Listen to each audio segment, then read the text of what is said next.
After all that, you make some good points, and I think that is probably why Expedition 33 should win Game of the Year. Yeah, I figured I could help you see reason. Yeah. Hello, chat. Okay, OBS is being a little funky, so you guys might see a window you're not supposed to see. So let's see. What the hell, no Umineko? What do you mean? This is Umineko. Yes, Umineko. Yeah, yes, Umineko. The Rare Mouse Friday Scrandle. Yes, we scran. I am so bad at Friday Scrandle. It's going to be a disaster.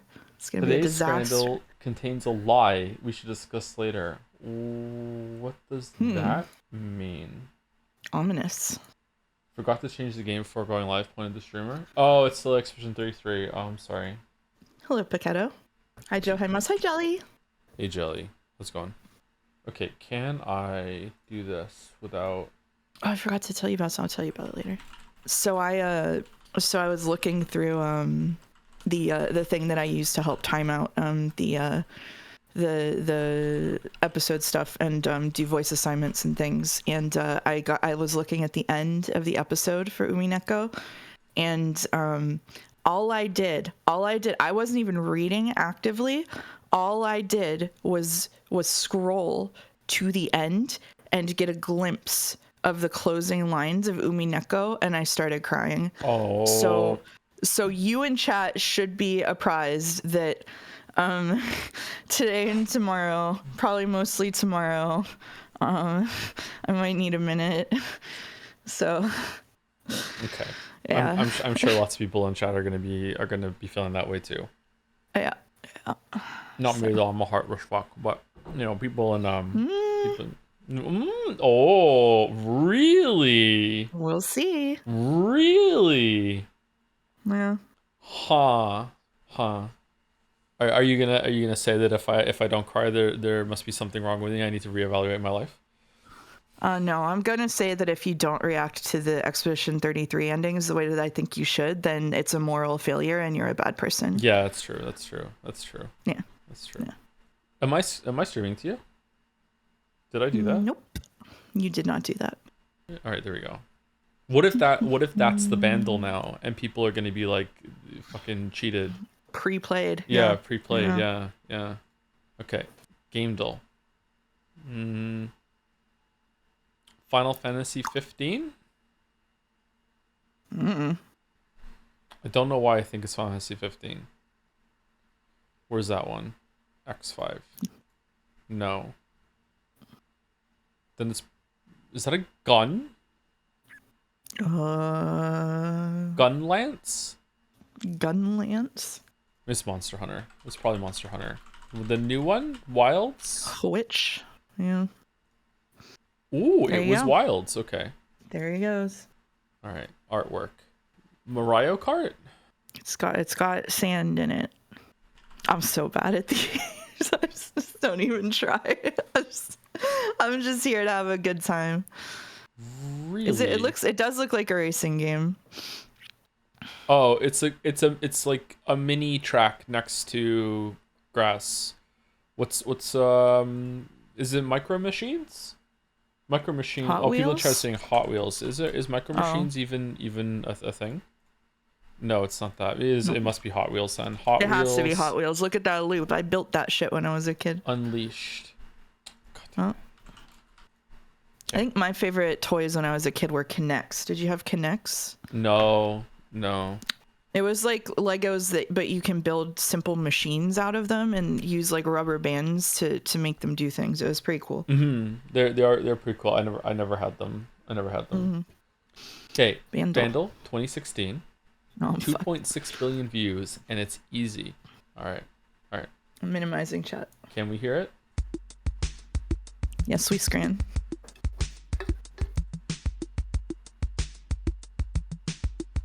It's Starboy, isn't it? If I know. Yep. Good job. Nice. Easy for you. Look at me now. Easy. Glart me.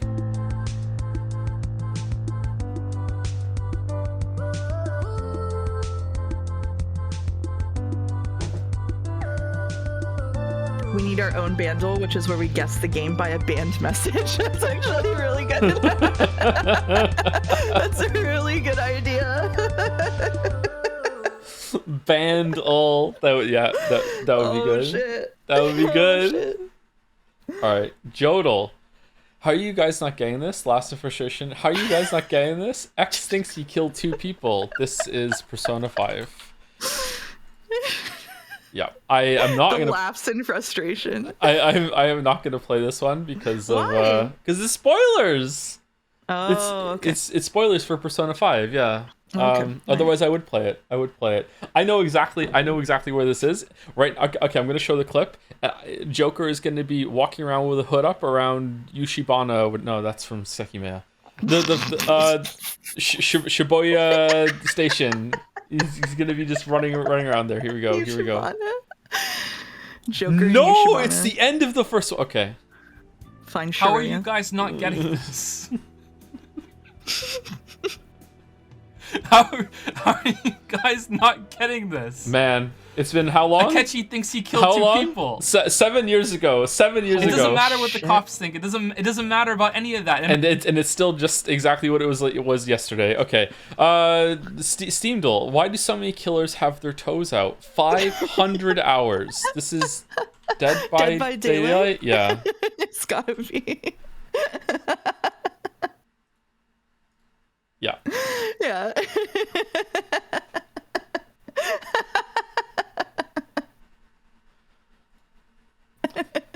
Oh god. Oh, sorry. This. It's Friday Scrandle and it's already in the tab. Here we go. Captain Scranit?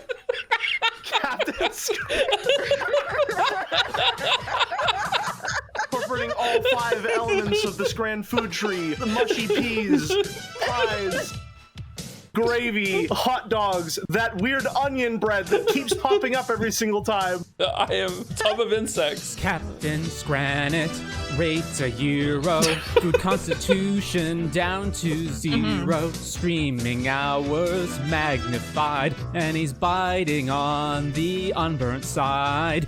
Captain Scranit, too much euro. Gonna take food to the safety bureau. Food stock set to all go under. Tom and Jelly's clicks and blunders. Bacon cheese fries versus a Tub of Insects? What do you mean? We're the Scraniteers. You can Scran it too. Cause voting left or right is the thing to do. Brooding and refuting is not the way. Log on to play Scrandle every day. Every day. Every day. Every day. All right. Can we choose it?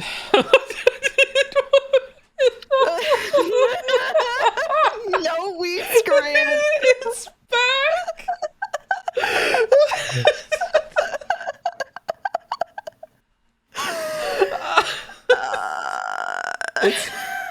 It's left. It's left. It's left. It's left. It's like the Muppet cheese panini. It's left. It's left. It's left. It's left. It's right. No.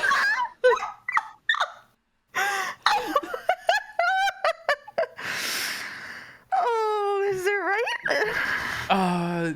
In a just world, it would be right. It would In be. a- It would in be a right. fair world, it would be right. I know that right is very low, but it still looks better than left to me. Left looks kind of cozy with the cheese wrapped over, but like this looks more appetizing. The bun is a little bit toasted. Like it's right, right? This is not a perfect It's world. not. It's That's not. right, It's not a. Brandon. It's not a perfect world. I have a feeling we might get every single one of them wrong today. Yeah. Yeah. Okay. Yeah. It's, Okay. it's Alright. we're going right. Just yeah. Yep. Oh. Oh.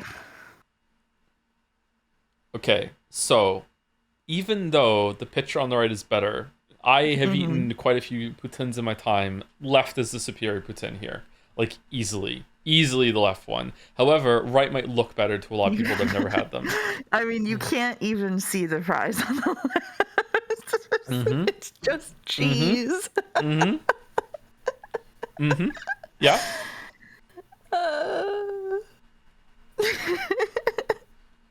What the fuck is a poutine? Poutine is French fries, cheese curds, not cheese, cheese curds, and gravy. Okay. It's right? Like right is gonna Hot be the take, winner. Quebec poutine is gonna be better. That's probably true. Yeah, that's probably true. Yeah, that is you true. can go whatever you want here. That is true. I don't want to influence Friday Scrandle. I don't wash my hands of Friday Scrandle. You never know what's gonna happen on Friday. There is only 4 things that the French do really, really well. They make good JRPGs. They make a really good poutine. They make really hot people, and I forgot the 4th one. Wine? I would like to make it clear I don't endorse this message. Okay, all right.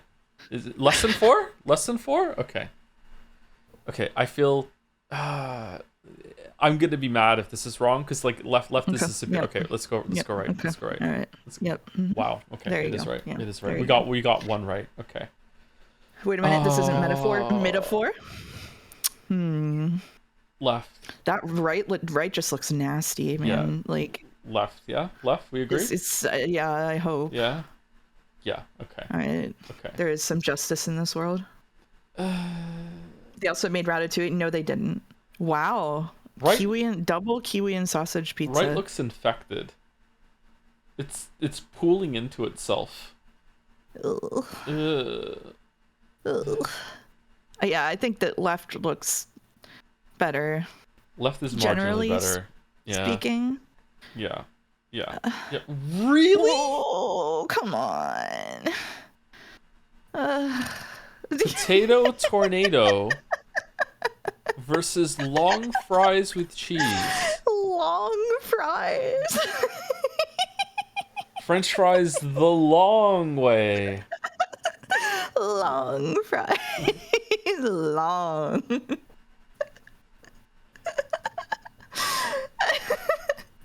Potato tornado has an aura. Potato tornado has an aura buff. So do the long fries. It looks like Beaker. I think. I choose long fries. I also choose. do. I also I choose long fries. I do. choose long fries. I choose long fries. Oh, Wow. fuck off. It's not even a good picture on the left. What the Oh fuck? my god. Why is it? This is the Balder Scrandle on the right. What the fuck? It's also called a cheeseburger, but I don't see any cheese. Where's the cheese? Where's cheese? I'm going left. What do you think? Yeah, go left here. Go left here. Fuck it. Okay. Oh my god. All right. This is a bloodbath. What the fuck? What? Powcom I think left. Jericho. You think? I think right. Chicken shawarma. Like there could be anything in there. It's a mystery scran. There could be something good in there. Okay, what is left? I don't know what left is, apart from that it's from Metroid Prime. It's bread filled with chorizo. What's chorizo? It's a kind of meat that is like spicy pork that's kind of like ground up. Oh, okay, that could be good then. Okay, so they're very similar things then. Right, has the lighting debuff. It does have the lighting debuff. Yeah. Reminder to pause before finishing the 10th scan to discuss the light. What the fuck are you talking about? What is this? What? Huh? Left has a nice hand. Are people judging the hands on Scrandle? Its handle? What do you mean? If we're judging the hands, I don't think that's a nice hand, so I would go right.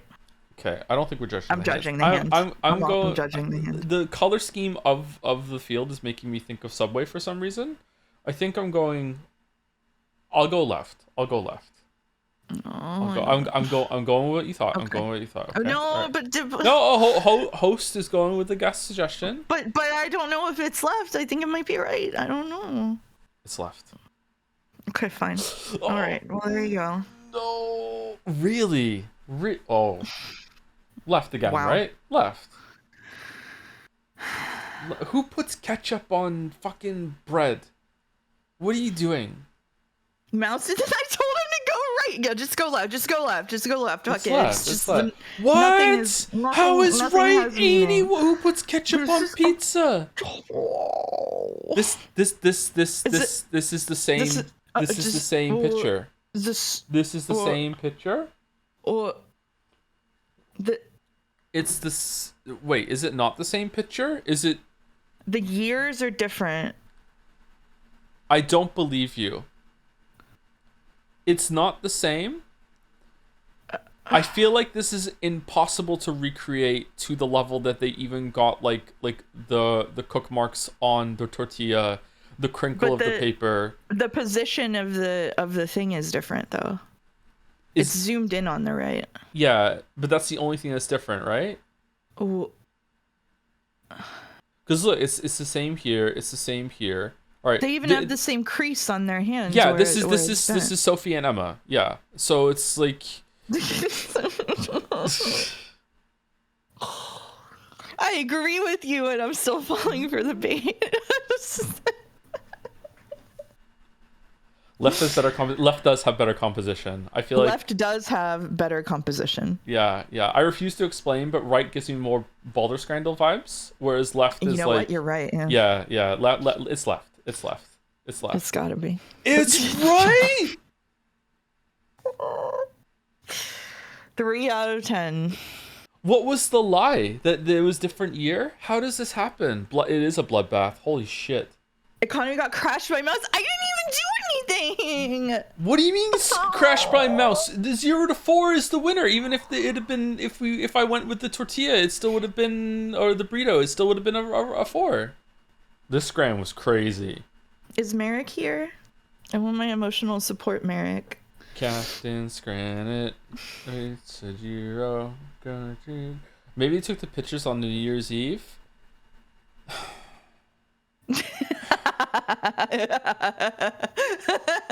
It's a fucking Seki man bullshit. Yeah. It's exactly where my mind went. Yeah. Alright. You say that maybe you take the picture take on Christmas Eve and your streamer hits you with this look. Why mouse on 1 HP? I have a migraine, actually. I have a migraine in my ear. Double streaming. I'm legally obligated to tell you that there are 3 Joseph Anderson crosswords now. Oh my god. Joe is my... Mouse will be zooted. I don't have any medication, so I'm just no. You're not zooted? No, I ran out of my migraine medicine, so I'm fucked. I'm sorry. I thought you were going to be zooted. No, I might search for it during break, but I don't think I have it. There was a country mouse and a zooted mouse. You thought I was zooted? Everybody assumes I'm zooted when I'm in a good mood. I think it says a lot about how chat feels about women. Anyway. Whoa.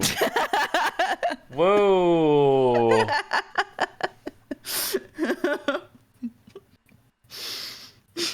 So in chat's experience, a woman being miserable is the default and normal. Yep. Yeah. And what? Yep. Okay. Yeah. Okay. So today is the penultimate Umineko stream. Tomorrow is the final one, unless like something bad happens with like power cut or whatever. Like you know, nothing is ever certain. So today is the penultimate one. It is a short stream today. We are going to be doing I think 2 hours of reading, 2 chapters today. So if you're about 2 hours of reading. yeah, so I'm sure they're going to be important chapters, but like don't expect to have like a lot of plot developments today. And no matter what, I cannot go later today because it is one of my kids' birthdays today. So I cannot, like, we almost have like a hard limit, those 2 chapters, that's it. So that is that. So we will be doing fan art, and we've already faffed around a little bit with Scrandal, and like we should have plenty of time to get through the 2 chapters, as long as we don't faff around too much. There's 18 fan arts, so we should be okay. And then after that, Joe will run for the Seki heads in the chat, all 5 of you. Joe will run about an hour late, so I'm going to start stream at normal time and just play some cozy game or whatever, and then we'll start whenever he gets back. Yep. Rosa would have streamed longer. Oh, god damn it. True. So true. But yeah, tomorrow Umineko is over, and I'm excited to see the end, but I'm also sad to see it go. You know. Mm-hmm. Like, yeah, it's Umineko. It's sad to see it go, but you love to watch it leave. So we'll see. And then I'm probably going to finish Expedition 33 on Sunday. I think I'd just like to rip Le Band-Aid off and not wait till Monday or Tuesday. Yeah. And then we'll finish Seki after that. Yeah. So like And that'll be 3 big things finishing like day after day after day. Yeah. Happy birthday, whichever of your kids it is. It's Finn, and he's 10. He's 10 today. I've said the birthdays in the past, digits. so yeah, he's 10 today. It's a big one. I asked him. I said to him, you know, he got his presents, and then I said, you can have any game on Steam that you want, you know, like whatever game, because you have all the Switch games. We ran out of them. There's no more Switch games to get, and he's like, okay. So it's hours later, and he tells me, I picked the game. I'm like, okay, what game is it? And he says, I want Cat Goes Fishing. Cat Goes Fishing. Yep.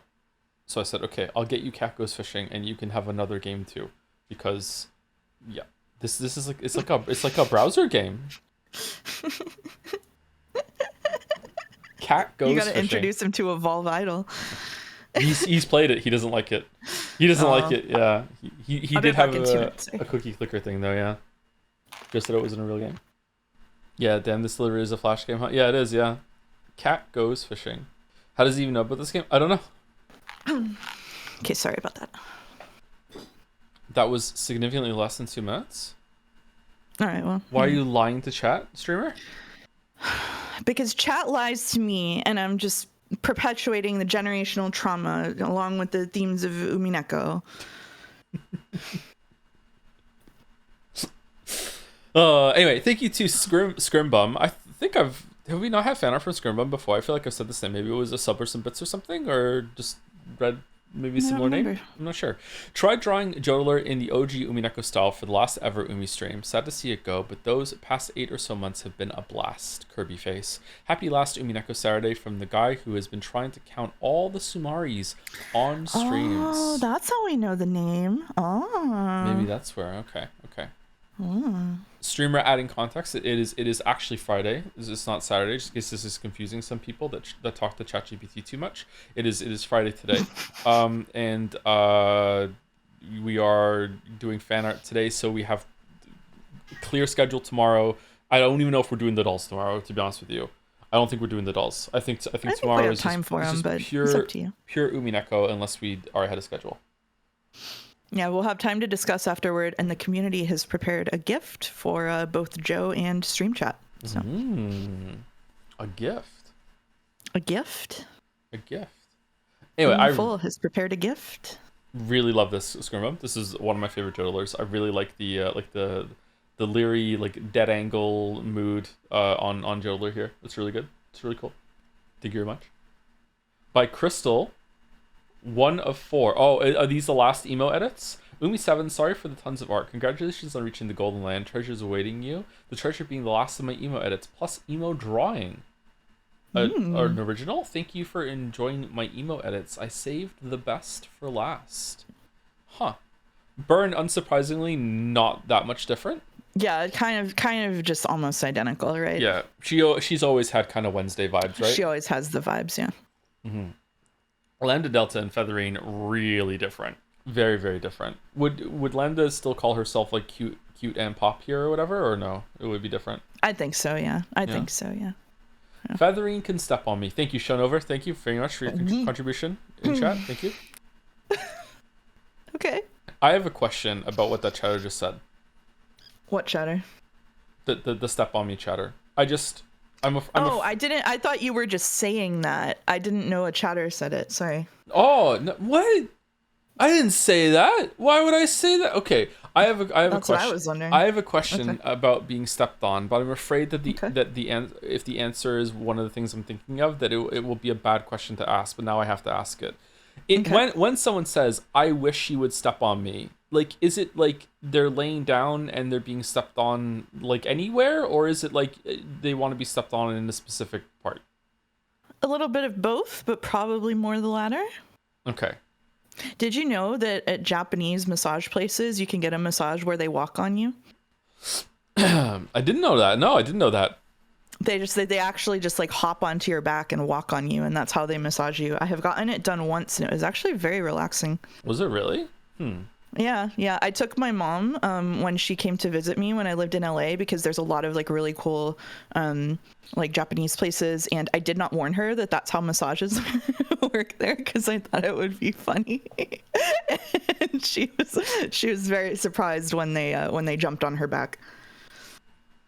I would be too. I've never gone and had a massage like that ever. Was it worth it? Yeah, no, it was awesome. The spa was beautiful. Everything there was really high quality. Yeah. Surprisingly, I think I'm gonna give the best edit here to Lambda. I think Lambda is the biggest change. And it somehow like suits the whole transformation there. Feathering looks good though. Okay. 2 of 4. That's really different. Is that a? I don't remember that sprite. Is this a double edit with the hair coming down? I don't remember this. I don't know, actually. I don't remember this sprite either. I like Avatrice here. I do too, yeah. Yeah, definitely pulling it off. Yeah, absolutely. It's an Umi Pro sprite, is it really? Or is the hair been edited here? Hair over I, Maria. Crystal, you're so real for this. It's not an Umi Pro sprite. The hair was edited. Okay. That's high effort. Wow. That is very high effort, yeah. The hair has been edited, but it is an Umi Pro sprite. All right, well, every possibility has now been named in chat. It's fine. Was a country mouse and a city mouse. Oh, she does have the letter in her purse. That's true. Ooh, the deets. Big ribbon around the purse too. Was the ribbon always there? I don't think so. Very fashionable family. I think this rich people are just more interesting than poor people. I just think that's what I'm learning from all the media. Rich people are just, they inherently have more storytelling value than poor people do, you know? Yeah. All the movements that happened in the past couple hundred years where art moved away from that and focused on the every ordinary man, the farmers and their stories, that we're past it now. We're going back to rich people being more interesting as they always were, and we're done pretending. Yeah. Once more, I do not endorse this message. Okay, that's 2 of 4. Next one. Whoa! Holy shit! That is intense. Cannon looks like he has to go like lead a revolution after this. Shannon is like actually kind of creeping me out a little bit. And Claire, right? Claire looks really good, actually. Yeah, damn. Claire looks really good. Yeah, I like Claire the most here. Shannon reminds me too much of Higurashi here, so unfortunately she has to go. I am confused. I am confusion about these kind of piercings. Can I zoom in? These kind of piercings. They're not always here on this part of the body, but they are somewhere. Is there like an anchor that they slot into, or like that's like implanted? No, not really. Or... It's just through the skin. Are these connected under the skin? They could be. It's usually like a bar. Like it's usually not like a single one of those. It's usually a bar that goes through the skin, like an eyebrow piercing. Okay. So usually it would be like a set of 2. Anchor. Well, I mean, like how if they're not connected underneath the skin, how do they stay in? Do they just? Yeah. Usually there's 2 connected under the skin. Yeah. Okay. Yeah. So do you have an anchor? It's a plate under skin, maybe.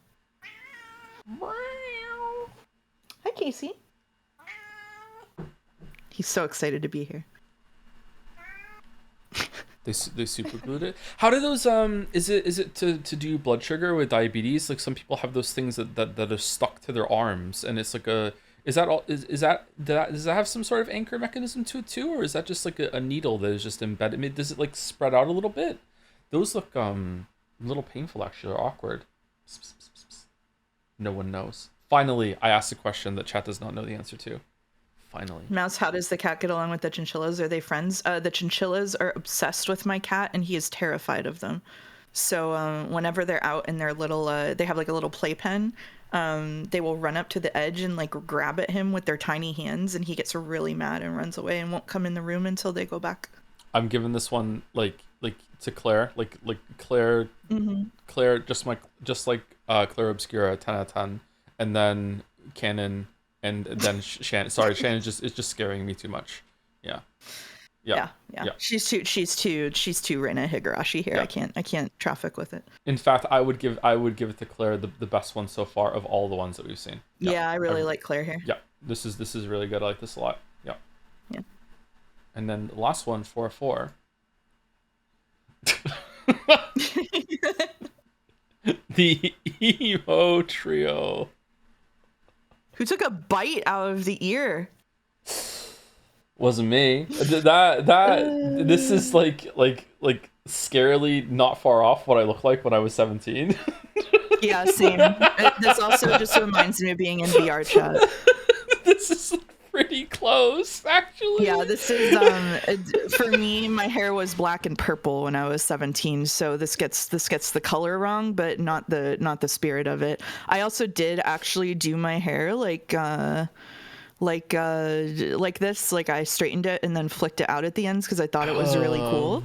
And I did wear belts like that, and I did wear I would have been wearing plaid skirts actually with the thigh highs. So this is about 80% accurate to 17-year-old me. There is a really funny picture of me that is they wanted to have a family reunion, and we went to the family reunion, and I didn't want to be there, so I brought like my entire get up, and so everybody else is in normal clothes and I am dressed like this. I don't have any piercings, but yeah, definitely like lived in a hoodie, lived in like really baggy pants with a chain that went to the pocket, absolutely. My uncle was driving home one day, and he came over afterwards, and he said he called me downstairs to put me on blast, and he said, I was just driving around the neighborhood and I saw a group of teens looking absolutely fucking minging is the word that he said. Can't believe the state of the youth today. And then I looked at one and realized it was fucking you.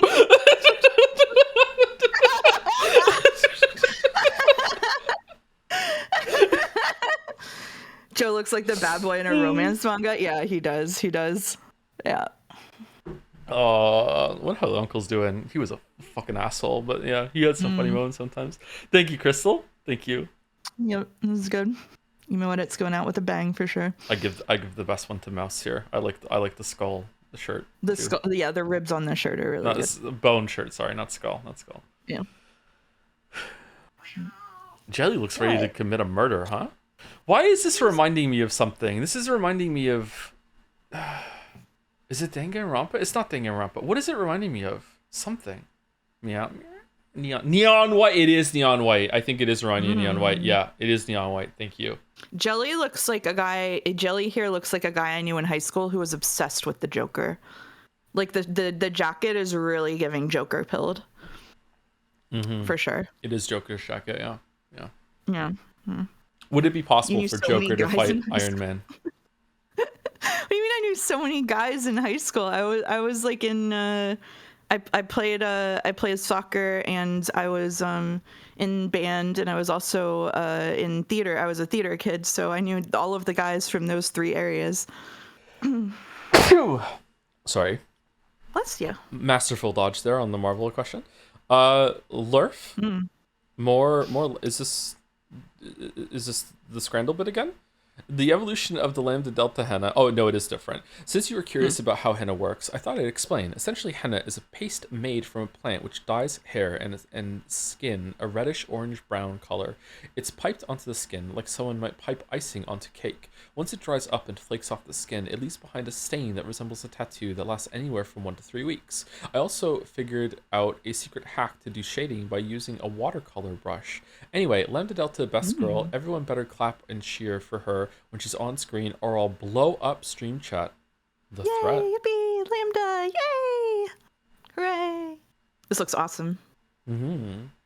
Is getting a henna tattoo in any way enough for you to have enough time feeling what it would be like to have a real tattoo in that area with you like looking at it? I think so, yeah.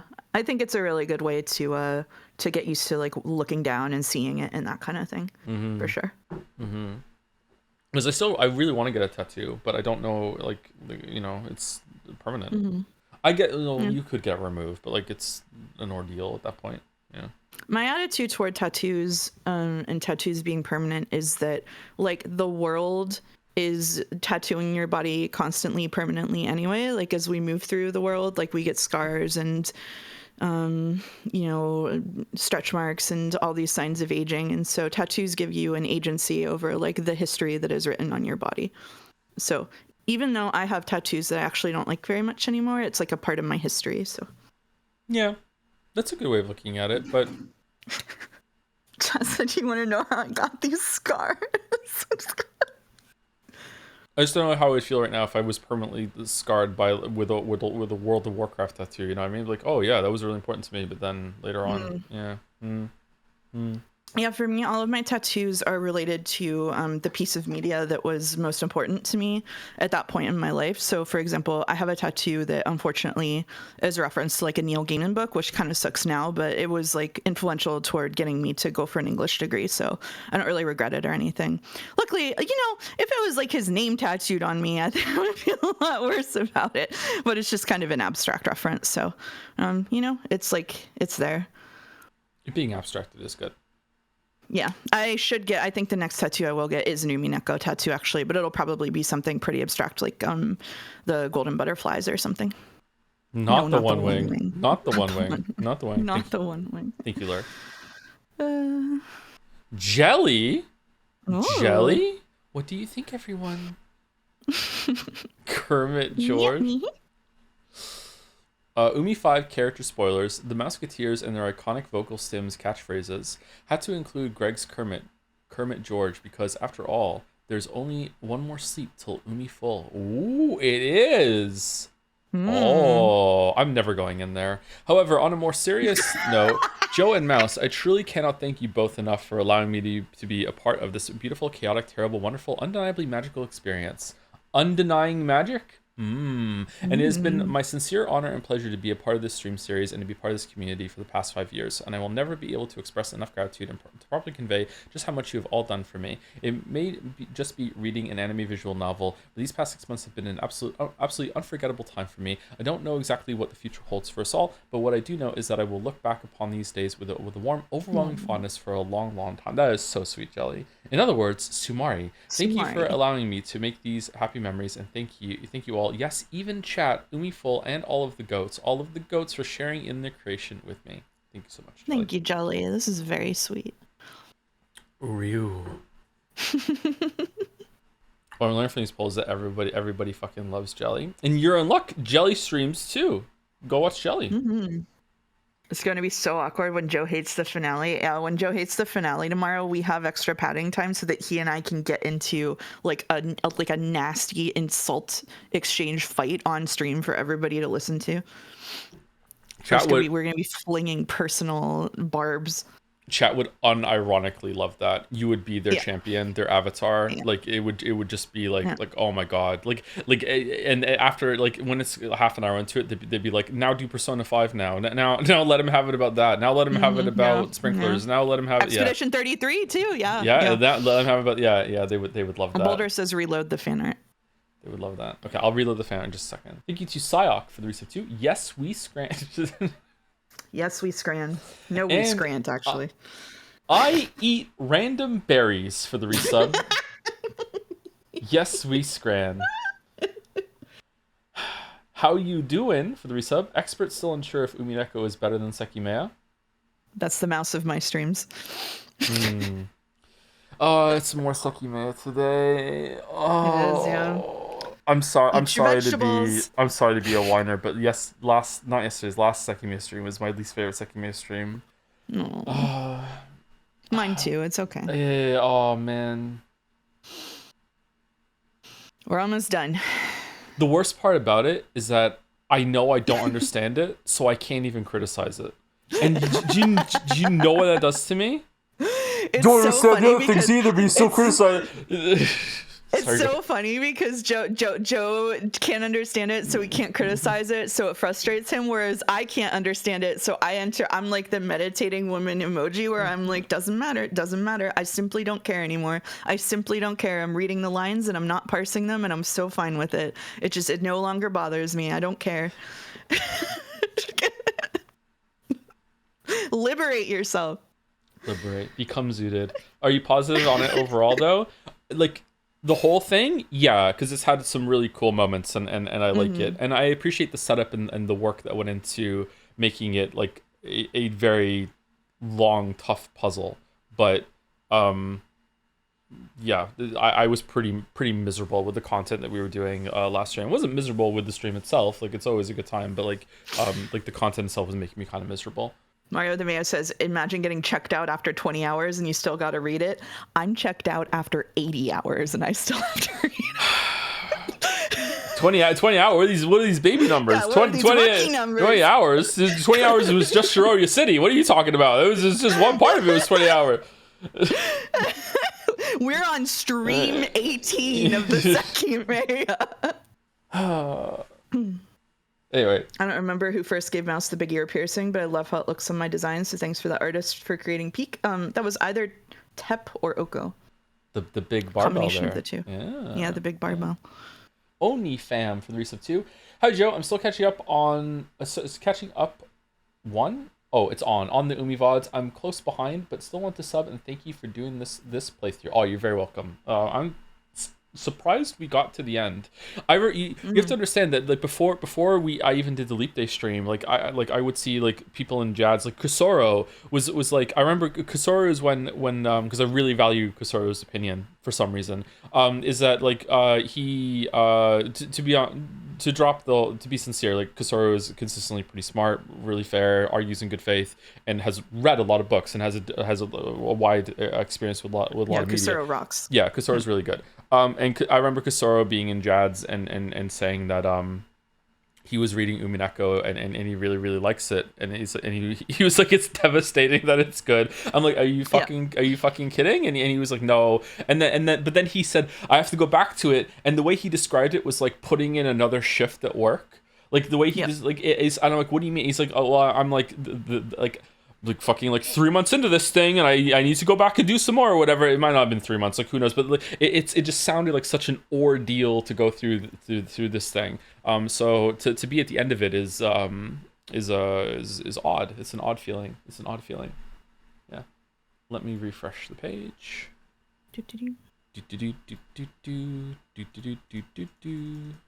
20 fan right now. Whoa. Oh. What? Thank you, Jelly. Oh, holy shit. Whoa. Binary and Love. Can you name all the Chans? I can't believe Umineko is almost over, and I am so grateful for the streams and the community for bonding over this crazy VN.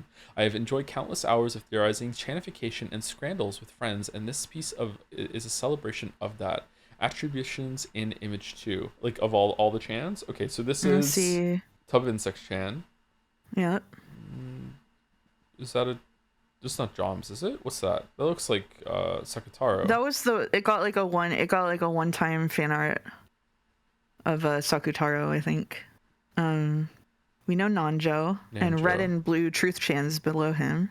That's just Umineko Chan, isn't it? Is that what they called it? Is this Sumari Chan?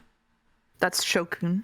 Sumari Chan is on the left of you. Oh, I got this up. Yeah.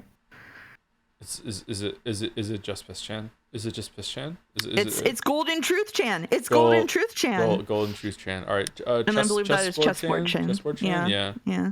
Is Chandelier here or no?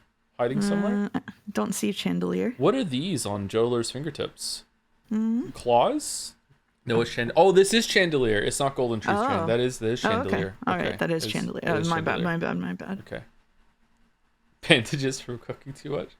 This is gorgeous. Look at this. Yeah, it is. I love teaming pictures like this. It has a term for it. I used to Wimble builders, something like that. It has a term for it. I really like them. It's the same category that Where's Waldo is in. Like I really like it. Like there's like an overwhelming amount of things in the picture, and you can see a lot of details if you zoom in. I really like those a lot. We're actively getting new submissions for fan art. Maybe we are gonna have to do some fan art tomorrow then, Mouse. Maybe. Yeah, that's fine. If it's only a couple of some brief fan art, yeah. Yeah, we can do some brief fan art. Labelless out of 2 from Binary and Love. Is it because it's Ah, there Oh, we this go. is where the Yep. labels are. Yeah. Toven Sex. Saku Joms. Nanjo. Yes, Mouseress, Sakujams, that was it. Sho-chan. Yep. Shochan, yeah. Sumari-chan. Chessboard-chan. Chandelier. We got Umineko-chan. him. Yeah. We got him. Yeah, we got him. I saw the extra fan art that was just submitted in this gallery. If you reload again, is it more than 20? Again? It'll be 21, yeah. Who's Dragon? Hi, I'm Dragon. Thank you, Philippe R. Machado for the resub. Yes, we scran. Thank you. Yes, we scran. Guido Tasson for the resub. Hi Joe, finally decided to write something along with those messages. Premium sub privilege, so rigged. Found your streams from Danganronpa clips, then watched full VODs of all 3 games in 2 months. But anyways, I want to thank you for all the wheezing over the years. Oh, you're very welcome. Sometimes we get pretty funny here on the stream. Yeah, yesterday's stream was really fucking funny. I had a great time yesterday. There used to be, are they back on YouTube? So I can't remember the name of the channel, but someone made some really good highlights of the Danganronpa runs, and I think they just nuked their whole channel at one point and they're gone. Maybe it's those ones that you watched and they're not around anymore, but they were pretty good. Okay, McLanny. It might be that actually. Yeah, it might be that. Loved yesterday's stream. Yeah, they're gone. Are there any like mirrors of those? Because those were some really good highlights. Yeah. I've never been more right. Just to be clear, that was like a moral condemnation, not really about the story. Yeah, it's even worse. Thank you for potential pizza for the resub. Watching you read Umineko has been an incredible journey and one I'm sad to see end. I'm happy to see you reach its finale. Anyway, almost every time I've sent a bit or sub message, you read my name and said, I should get pizza tonight. Did you do it just now? I did not. Probably because I just had food. But no, I can't have pizza tonight. It's going to be McDonald's tonight. But yeah, no pizza. Maybe pizza tomorrow. Have you actually gotten pizza any nights because of it? Half Yes, credit. I absolutely have. Yes. If so, I want the pizza places to pay me a commission. It's a frozen pizza from Costco. I can't do it. I'm sorry. If I did get pizza, it would be Freddy's Pizza. Norms, never. That was Norms. good pizza. Never Norms. It was good pizza. Yeah. Thank you, That was good IRF, pizza. for resub as well. What would Battler's favorite pizza be? Definitely like the stupid bullshit where you get like half the pizza as certain toppings so you can flip the chessboard and have a different experience. Definitely. Did potential pizza sub while you were here, and did we get pizza because of that? Maybe that's Probably, yeah. then it was probably. Freddy's. Thanks, potential pizza. Domino's because he's an Usher and me. Okay, all right. Take your fucking +2. Take your fucking +2. Alright. All right. Thank you, Binary in Love. I really like this. Could be a poster. By Meeks. Why is that hard for me to say? Meesk. Been a lurker, but here's a Willian?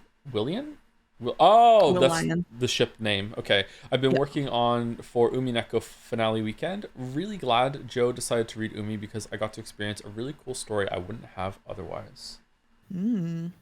These two are definitely shipped. Yeah, for sure. Yeah. Yeah. Very common ship. I like the two of them actually. When I was reading this, someone tried really hard to force this ship on me, and so I denied it out of spite, but I think they're cute. Based. Yeah. For the characters that are introduced so late into the story, I like both of them quite a bit. I'm surprised how much I like both of them. Yeah, I like Leon a lot. Do you think the pronunciation of Leon is so it doesn't sound like lying when you say their name? I think it's related to Higurashi. I'm so sorry. No. No. That's devastating. We all agree that Will is the bottom, right? Nope, absolutely not. Nope, you've gotten the vibe all wrong there, Chatter. You've gotten the vibe all wrong. I can't refresh. It's not letting me refresh. Am I still here? Yes. There you go. Whoa. Whoa, it got introduced Whoa. into the middle. Okay, Why- all right. why- Yeah, why- okay, it got put in the middle. We have to go We back. gotta go back. We have to go We back. gotta go back. All right. Uh-oh, I just lost a window. Hey, Oh my god, sorry. it's okay. It's not okay. It's not okay. It's okay. It's not okay. It's all right. No, everyone's It's gonna all hate right. me now. No, everyone's gonna hate me. Okay. All right. Oh my We're goodness. back. All right. Misk. I did it. Thank you, Misk. Thank you. When did you start the Higu stream? We did one already, and everyone hated it. Okay, so new tech. We have to go back to previous for the next one. Okay. Boom. By Boom. Alice.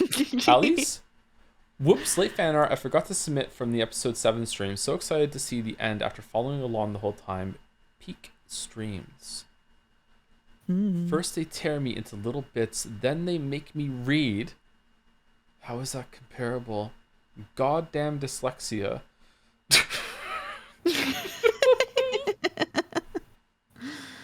This burn is very cute. I've been a witch the whole time. Game board changer. Burn and the boys. The boys. Not copium, just seeing with love. Aw. I think, and this may be bold to say, I think the whole thing about seeing with love, especially because which is surprising because he's such a blink and you'll miss a character, Okanoki's explanation of it, I think is like one of the most important things you can learn in life. I think it is like universally applicable to so many different things, like in many different situations. Like I said universally, but like I don't like speaking in absolute, so then I just qualified it immediately afterwards, which I shouldn't have. But yeah, it's it's something you should take with you if you weren't doing it already. I think most people who read this probably already understood that, but like it was made more apparent, and you can like consciously be more aware of it after reading Umineko, maybe. Yeah, if you weren't doing that already. Okanogi based, yep. What exactly? Seeing someone with love or seeing it without love. And seeing someone with love is not always a good thing. If someone is being very mean to you and you love them, you might put up with a bunch of stuff that you otherwise shouldn't. Similarly, if you don't see someone with love and someone's actually being really nice to you, you might see it completely differently. Like your perception is very, very important. And I think you can consciously change it sometimes as well. Yeah. But like not just in terms of like interpersonal stuff, like even online, like how you view someone on Twitter, how you view like a politician. That's why Okanogi said something about that. You know, like yeah, you have to understand that other people are doing it at the same time too. Everyone is always doing this. I had the same experience watching ARbor. Thank you, Alice. By Epic. Whoa. Hello and good day, Detective Frodo Erica, at your service. Umi6full sneaking in a fan art for the Umineko streams. I'm glad Joe enjoyed Umineko so much. We had lows and peaks and sometimes the abyss that stared back. But at the end of the day, the true magic was the friends we made along the way. True. And the friends we murdered. Yeah. Epic is still owned, by the way. Still? Yep. Still owned. Yep. Epic, we made Epic into a mod of the Umineko Undercourt server, and as a joke, and then just kept him a mod, and now he's like one of the most active mods there. So who's owned in the end, really? Has Epic been informed that if they stop being the most active mod, they will be demodded? Like, is it like on a treadmill sort of thing? I guess they just were. Yeah. They just were. Is this a ribbon or is it a secret decoy? Can it be both? Can't we have multiple truths? No. Okay. What were these last 6 months for? I learned no lessons. Thank you to Renovan. Can't teach an old 26. dog new tricks, I guess. So, and I'm like the oldest dog there is. Thank you, Renovan. 26 for the bits. Captain Scranit. Thank you. Thank you, Fidais for the resub. Hey, hi, Jodler. It was pleasure sitting here marveling on your similarities with all so different characters of Umineko. Tell me, have you by chance worked as a social worker, or have you been a writer your whole life? Oh, neither. Oh man, fucking hell.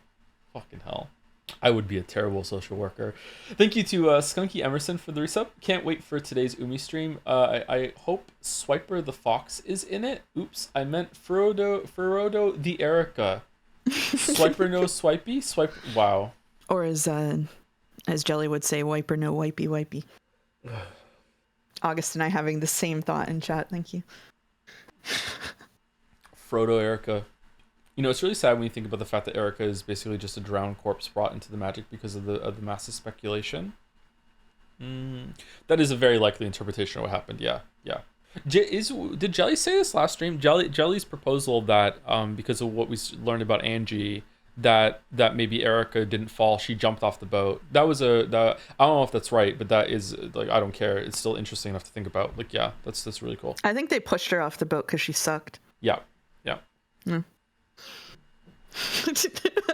Yeah. Thank you, Banjo Jack, for the resub. Hey Joe, thanks for the entertaining discussion at the end of Expedition 33 yesterday. Peak Joe content right after the cliffhanger. Thank you, Banjo Jack. Thank you. She could have been a normal girl. Pieces on the game board don't act out of their character. So true. So true. Thank you, Epic. Thank you. Not owned, by the way. Thank you, TC Agam. A reward and a curse. Oh, Jads loves this ship. Congrats on the mammoth project of Umineko being almost, depending on when this fan art airs, over, Joe. Have this image, one that played my mind until I put it onto paper, and now you have definitive proof to chat that you have seen something Uma Musumi related. Unrelatedly, I totally don't have any stress related to moving apartments that would have contributed to this creation. What are you talking about? Double Bikoi, Weeby Derby, Uma Jadsumi, Mike Chan? Who's in the background here? Who are these chans? I don't know. They're horses? Of courses. They might just be normal horses. This game has done irreparable damage to people if they describe that as normal horses. Yep. God, what a fucking terrible cultural phenomenon. Okay, whatever. If I go to ChatGPT right now and ask it to name me a few famous racing horses, is one of them that they're going to spit out one of the ones from this fucking game? So what you have to understand is all of the horses in this game are based on actual horses, and so yes, but it might be because that's an actual horse. Okay. All of these horses are based on actual horses in Japan, like funded by the Yakuza or whatever. If it was one of those models that can also make pictures, and I asked it to draw a picture of a famous racehorse, is there a chance it might spit out one of the anime girls? I think if you named it by name, then yes. Holy fuck. Yeah. It depends on what they're sourcing from. I think that they're probably scraping social media, and since there's so much fan art of it right now, there's a pretty good chance it would. But if they haven't updated the model to scrape from social media since this hit the like the cultural shift, then it might not. I don't. Sorry to give you a serious. No. I'm not making Joe noises because of that. Like, I just feel kind of like a boomer. I feel like society is doomed a little bit. That's both of us. I think COVID did irreparable damage to people and made them forget how to relate to other human beings, and that's how you get chat.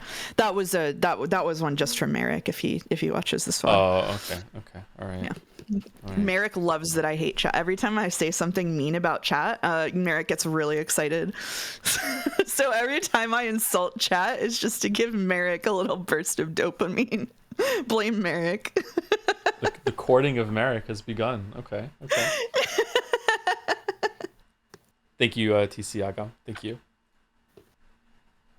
Hayami EXE, fucking hell. I can never say this right. Some doodles from work today. Don't know if this qualifies to be here or as art. Maybe abstract expressionism. I'll just dump it here in case someone enjoys. Actually recognizable, I think. Yeah, is this like one line?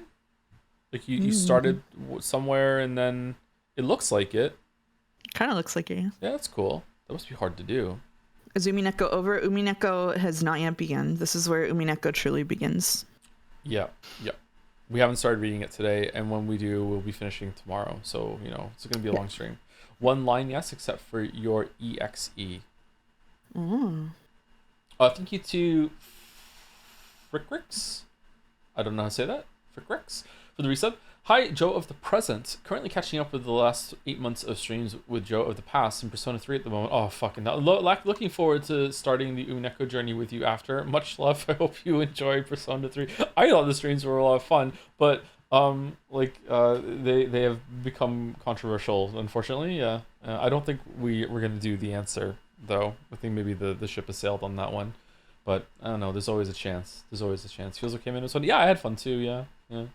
Thank you, Stickley's Kingdom. There we go. Hey, Toe, I was VOD frogging through episode 8 and caught up just in time for the finale. These streams were my first experience with Umineko, and its writing has left an impact much stronger than I could have imagined. I'm glad you, upon the insistence of many weebs, including Mouse, could expose it to such a wide audience. It's a bittersweet feeling to see the story conclude after so long, but if we start going in circles, you'll be delighted to notice that there will always be you, me, and Echo. Great. Perfect. That legit blindsided me at the end there. I was not expecting that to happen. Okay, well done. Well done. Again, I'm gonna say this in a condescending, disparaging way, just to be funny, but it remains true. If you really enjoyed Umineko and this is the first time that something like this has ever resonated with you, I cannot recommend enough books. Books really good. Books good. That's other media good too. Don't get me wrong, but books good. This is what good books can do. There are bad books too. Don't get me wrong. Yeah, but yeah, good books. Ancient internet meme reference: READABOOK. Is that from the video? It's a song. Yeah, it is. Yeah. Okay. I know that one. Shit. I know that. Oh, that's in my head now. No. That's a dangerous thing to have in my head. Why would you do that? No. Okay. All right. Thank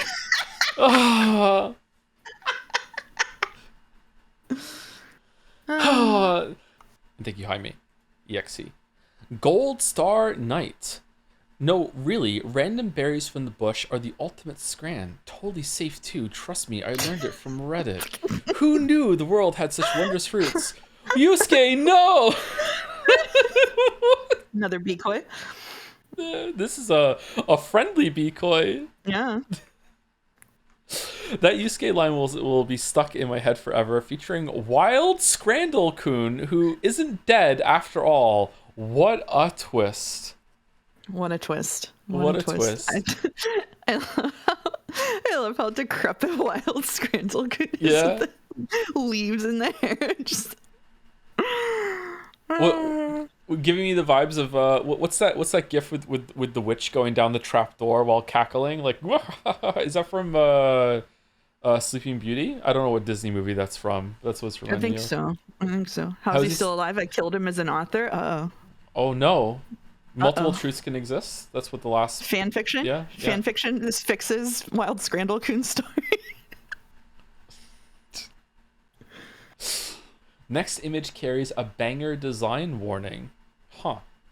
Okay. Is it Snow White, really? Snow White? Oh, that's right. Do we still like Snow White, or are we just kind of collectively over it? Use the Sekimea to save Scrandle-kun. Oh, okay.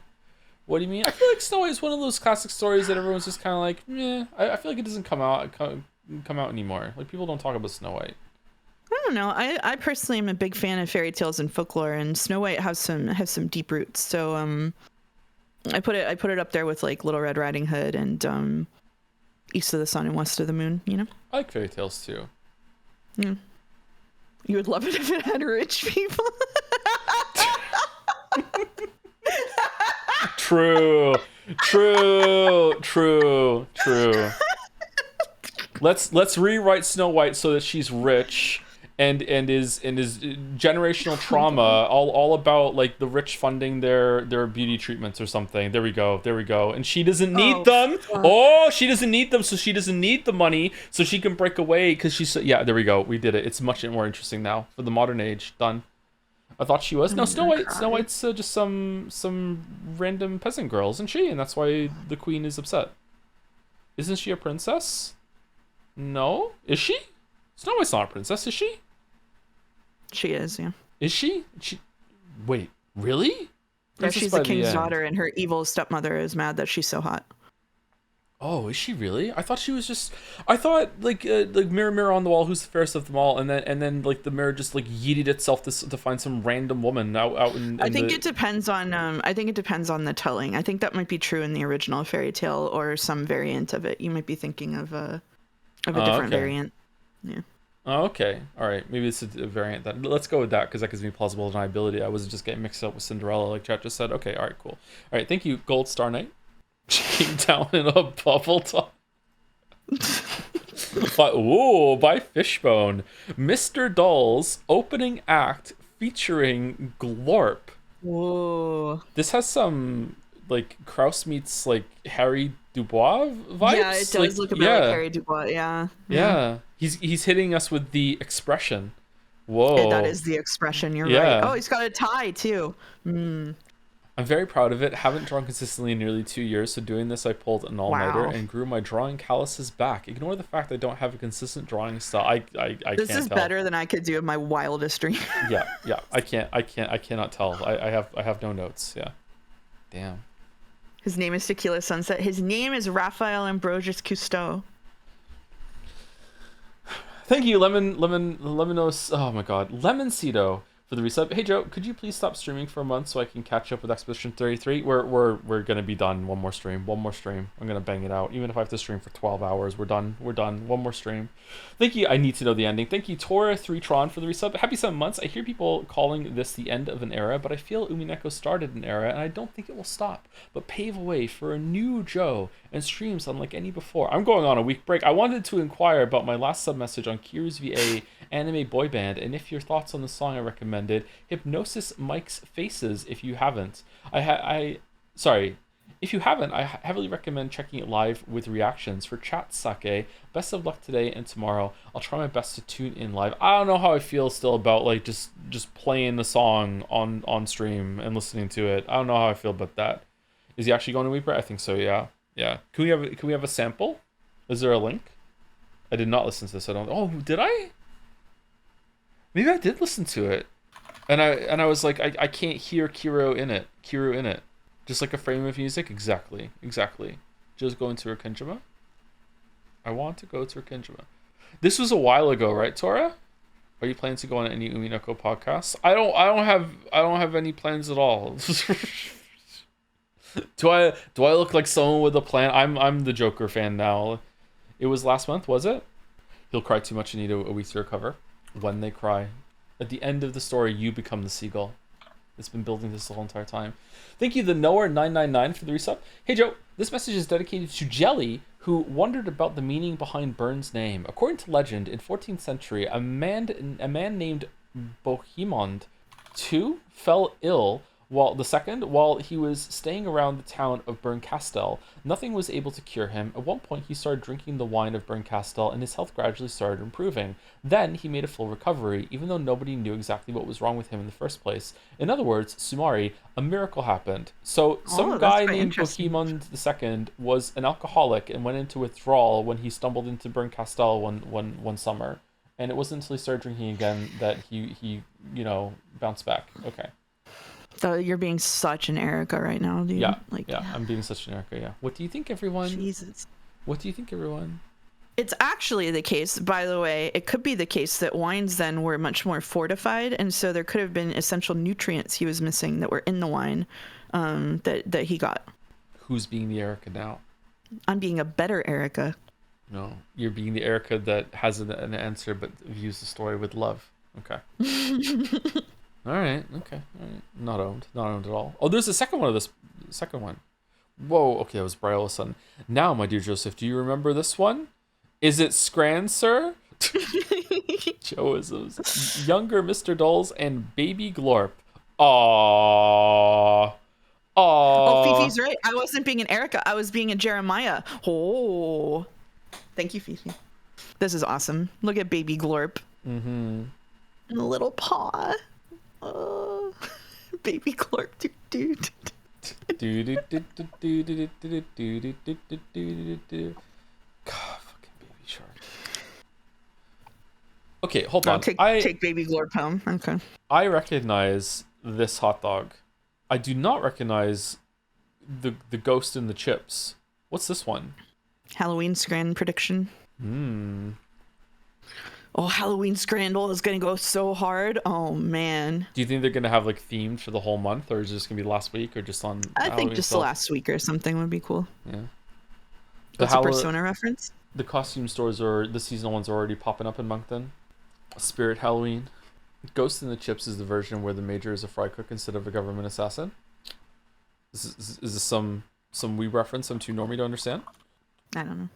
keep seeing these evil gravy fries. What do you mean? Poutine is good. Thank you, Huli Grido, for the bits. I want you to know that we finished the Norms logo in W Place, but someone, probably unrelated to Jazz, griefed the logo. So unless you were the one to do it, somebody else has the same disgust for it you do. There's dozens, really?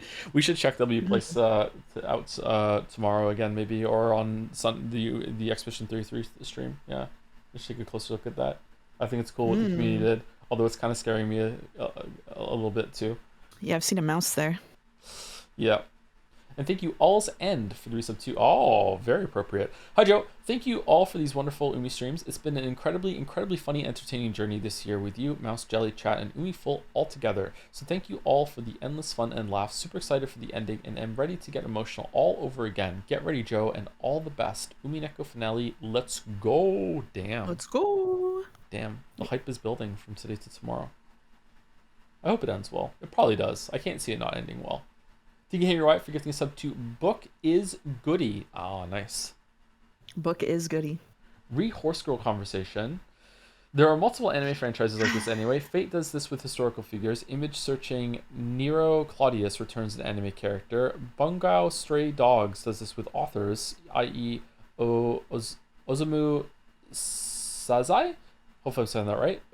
Umazumi, whatever the fuck, does it with horses, etc. Okay. All right. Well, that makes it better. Thank you, Fishbone. By Luna Panda, first thing that came to mind when Mouse said that Joe eats. Okay, will it play?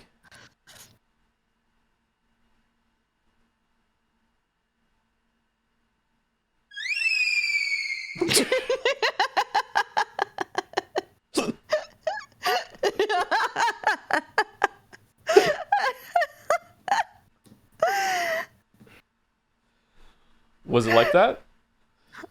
It was like, but lower pitched. It was like a very sharp inhale. It was like. Okay, I made a lot of noise. Like the end of a hiccup. Chris must have killed it a lot then. I don't know. I made a lot. I made a lot of noise. Yeah, like Chris. All I heard was. it was a full blown like 4-second freak out. Like I was swearing. I was like jumping. Like I was. So many best noise 2025s missed. True. Yeah, I should be recording all of our private conversations. I don't want to stream Peak. I don't want to do it. No, I'm bad at it. No. I'm worse at it than you are, so. No. We're so bad at Peak. I think Jelly is good at Peak, so maybe we can let Jelly solve it for us. We are so bad at Peak. No. No. It'd be fun to cool off from the story games. True. Yeah, true. But Joe, you're bad at Helldivers, and that was fun. I am amazing at Helldivers compared to how bad I am at Peak. Yeah. Yeah. Yeah. Same. Mm-hmm. Yeah. Yeah. I am really bad at Peak. Yeah. Thank you, Luna Panda. Thank you. Imagine getting backseated during Peak. This sounds amazing, actually. Okay. Oh. Nacob? Nathaniel? I see what you did. Drew this back after the first Persona 3 Reload stream and never posted it because life got busy. Feel like my thought process behind this one should be self-evident. Very true. Very true. Yes. It's a very handsome dog. It is, yes. Very Josie. Very Josie. Mm-hmm. Speaking of handsome dogs, what are you doing, Gatsby? Gatsby? Oh, he's out. He's not even answering. He's asleep. Thank you, Ipson13 for the resub. Hey, Joe. I'm sad I'll miss the finale live tomorrow, but I just want to say thank you, Mouse and Jelly and Greg and all the goats for this read-through. This has been one of my favorite Twitch experiences on this platform. Also, you just said it at point of writing, but yes, books equals good. Yes, books are pretty good. Books are We love books. We love books. We love books. I don't think books are the best medium, period, but when it comes to having the best chance of like hitting you with like a life-changing sort of lesson or perception, I feel like books like will probably give you that more often than other ones. I think like video games and film can do it too, but yeah, like books can get you really dug in sometimes with someone. Can I give 2 book recommendations to Sure, chat? go for it. If you want to read a book that was obviously very inspirational and also is very entertaining and a fun mystery, the Tokyo Zodiac Murders is probably one of my favorite mysteries I've read. I did a whole deep dive on like Honkaku and Shin Honkaku novels, which were the genre that kind of inspired Ryukishi to write Umineko, and he gives them shout outs in there, and I loved the Tokyo Zodiac Mysteries most of all. Warning, English major, that's true.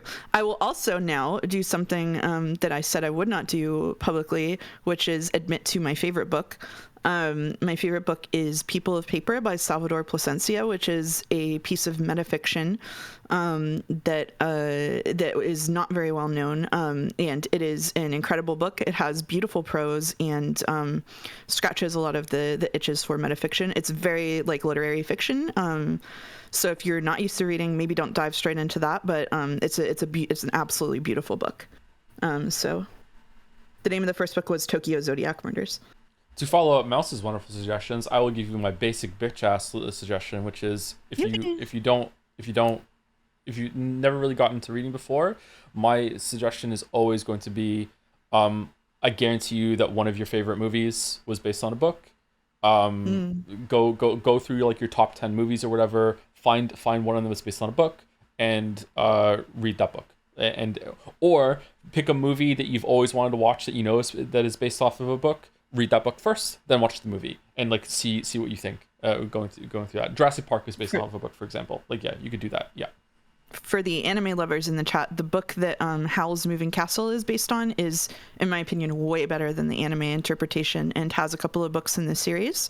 So if you like YA stuff, Howl's Moving Castle is actually amazing. Diana Wynne Jones, who wrote it, was like just like a mainstay of young adult literature that is super literary and really well written and interesting. She writes a lot in like her forewords about how she based it on a lot of folklore and did a lot of reading into like myths and legends. And Howl's Moving Castle is incredible as a book. So, yep. I didn't know that. Wait, Drive has a book? Drive is actually based off of a Reddit comment. So you can read that in an afternoon, and then you can go and see how the movie stacked up to it. Thank you to Non-Scaled for the reset, the last one on my list. I'm going to miss tomorrow's finale, so I just want to give an early congrats on making it to the end of Umi Who Gives a Fucko. Oh no, I did say that, didn't I? And a sincere thank you for introducing me to this unforgettable story. I wouldn't be where I am now without it. Aw, damn. Glad you enjoyed it, Non-Scaled. Umi Who Gives a Fucko, so true. Mm-hmm. Yeah. Umineko would have been better. We're already with the Nekos. Here they are. All right, thank you, Nakeup. Lemonade. Lemonade standing. Joe and Mouse, after the VNs are done, had to add my version of Shiroya-esque lying on the floor fan art featuring fire-breathing mouse. Seki Mega spoilers for the last one. The last one is Seki Mega. It's Jover. It's Jover. Next we can read Higura. No, we're not doing it. Suspiciously jelly-shaped Twitch chat. Mm-hmm. Jelly should read Higurashi on stream. Yeah, Jelly can stream Higurashi. Jelly should do that. Yeah. That'd be a good... Yeah, that seems like a Jelly thing. Good. No, because then I might have to come on and read something. No. Already said... Okay, good. All right, good. Okay, fucking hell. You can say no to that. Okay, yeah. No, I couldn't. No. Okay. I'll do... No. Why would you say that out loud? Okay. All right. Well, I'm not going on there. Fuck that.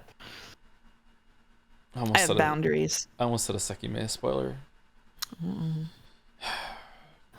I need to pee. That's also a Sekime spoiler.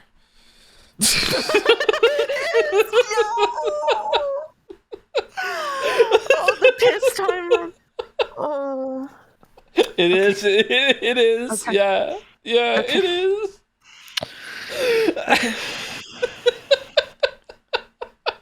Okay. Man, I've had a lot of good jokes the past 2 days. I'm happy. I'm chuffed. Yeah, me too. I was popping off in chat yesterday. You were. It was really good. It was the perfectly timed. Do you want an answer to that? Was amazing. Yeah. Thank you, Lemonade Standing. And okay, so Sekime spoilers and maybe for the last one. Here we go. 3, 2, 1.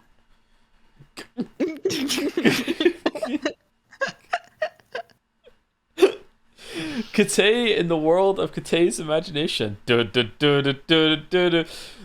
the realistic world of Ashia Tower. Made a little Sekimea meme based on the hilarious Kate scene. I'm gonna miss all the ridiculous scenarios they came up with. P.S. I had to look up the color of Sai's pants for this. Did you really? Holy shit. People in the chat are asking if I like Sekimea, and if it is a good stream game. I think at least the middle of the streams, we both had a lot of fun and thought the story was very entertaining, and I think it did make for some really funny streams. I think it has I think the stream quality and our feelings about the story, both of us, probably is on a bell curve. Would you say that's accurate? I would say so. Yeah. I don't know actually. What was the last two, like, were they entertaining for people? Maybe people like seeing us crash out. I'm not sure. Yeah, I don't know. Yeah, definitely for us and our feelings about the story, it's on a bell curve. Yeah, I know I do have, like, my success rate is probably a lot lower than a lot of people think. It's just that they remember the big morbs. But I do have a reputation for morbing storylines and stuff. So I think for some viewers it is cathartic to see me just absolutely fail to do that. Just eat shit every single time for Sekimea. Like, I think there's only been maybe 2 things that I've gotten. I actually think I've morbed more than you have. I think you have. Yeah. That's rough. That's rough, buddy. Yeah, that's rough. I mean, I guess there's still time. Maybe. Yeah, we'll see. Anyway, and that's Fanart. Thank you to Paus for the bits to take us home. It's finally spoiler safe to reveal that Umineko will forever be a work of art close to me. It helped me come to terms with who I am as a person, and I am now planning to transition. Genuinely, my life has been changed for the better thanks to it. I'm glad to see you are enjoying it. 6 out of 10. Should have read Mahoyo instead. Not gonna lie.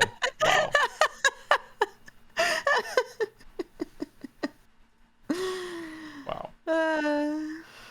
Thank you, Paus, and all the best. Okay, and now we get to play the game of Did Joe remember to launch in administrator mode.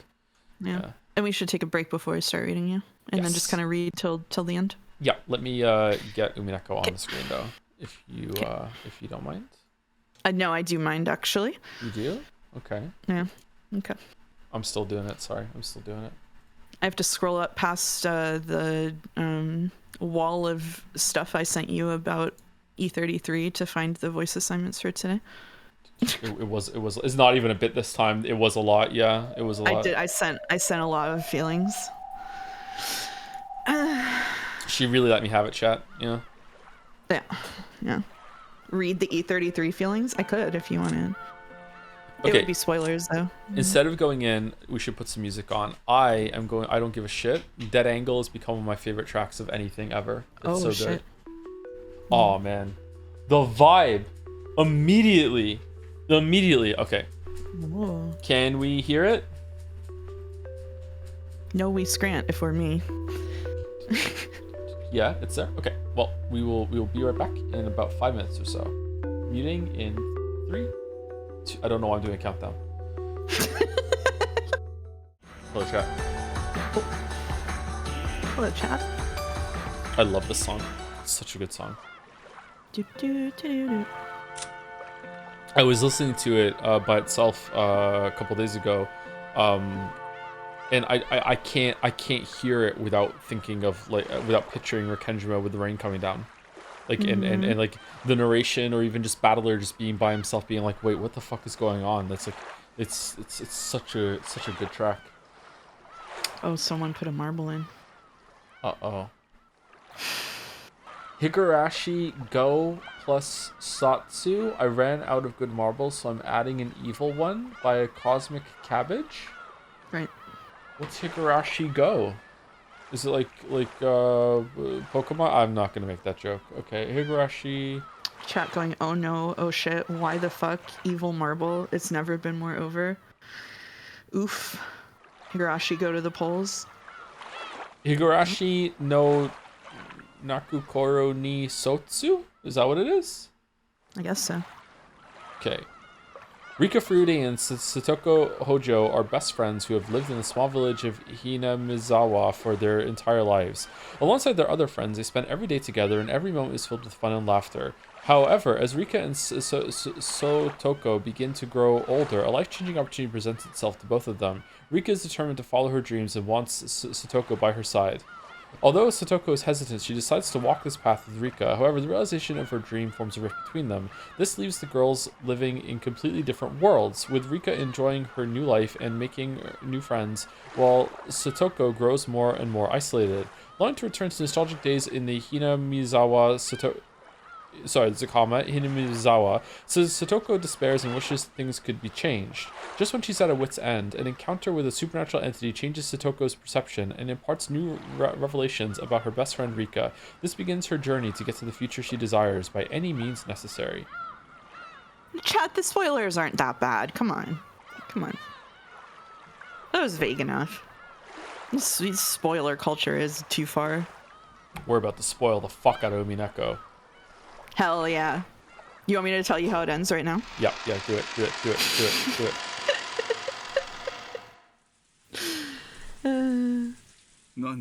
Is it with a question mark, a period, or an exclamation point? All three. There's no more new characters. See? It's a completely even. 3 even rows. There will be no more new characters added. Oh, we're good. Well spotted. Or they add 3 new characters. That would be crazy. Or they add like 20 new characters or however far across that is. Just at the end to fuck with you. Fucking hell. Okay, can we hear it? No, we can't. Okay, we're -4. I might have to tweak this in a second. Okay, let's see. Joe's reaction made me fucking lose it. Wait, what? What'd I do? Glorptrice main character. Glorpatrice. Okay, I am. That is a weird way of writing that voice assignment. What do you mean? What do you mean? All right. There's no new characters. It's fine. All right. Okay. All right. Anyway, before we get into it, thank you to Aquili Quetzal. Oh my god. Aquili Quetzal. Maybe that's okay. I'm going with that. Hey Joe, since you're playing Umineko today, I mentioned a couple weeks ago a bet between my roomie and I to finish Umineko before you. I won the bet 2 weeks ago, and this motherfucker bought me Higurashi. How will you take responsibility for this evil? I don't like the amount of times that Higurashi is being brought up lately.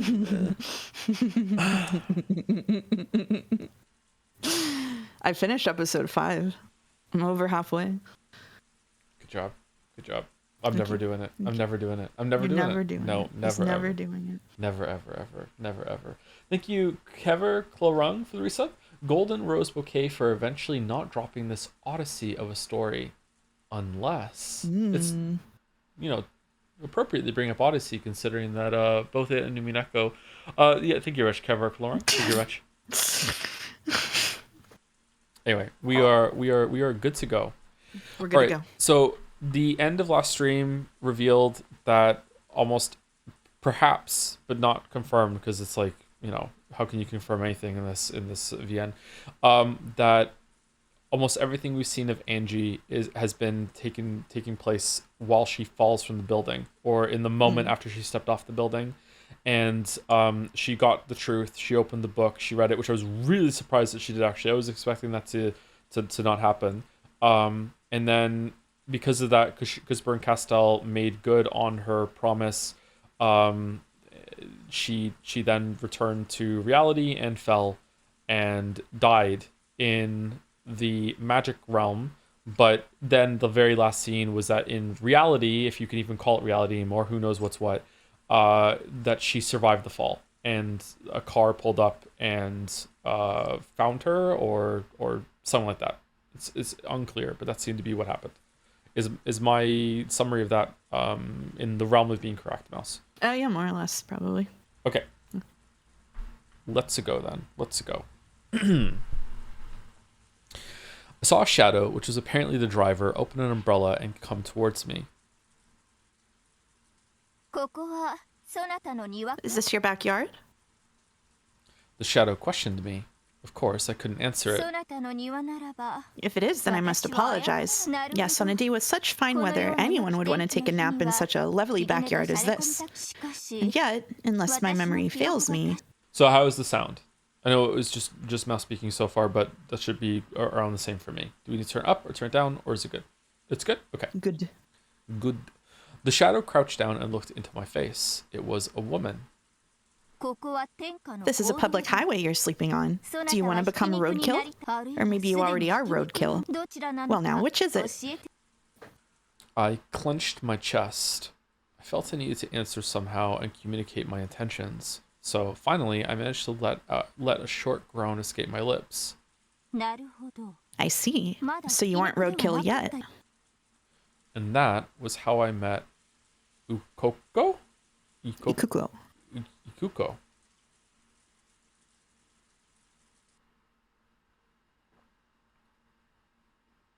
Ikuko. You can read this. The patient's body is in a very frail condition. Some sort of memory loss is very probable as well. We won't know for sure until a CT scan, but there may even be brain damage.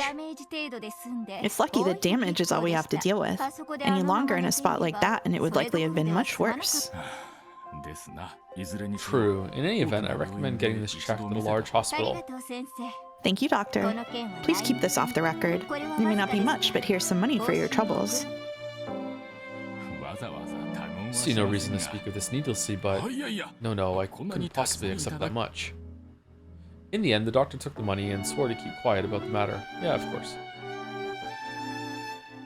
Eventually, Hachijo returned. Oh, you are awake.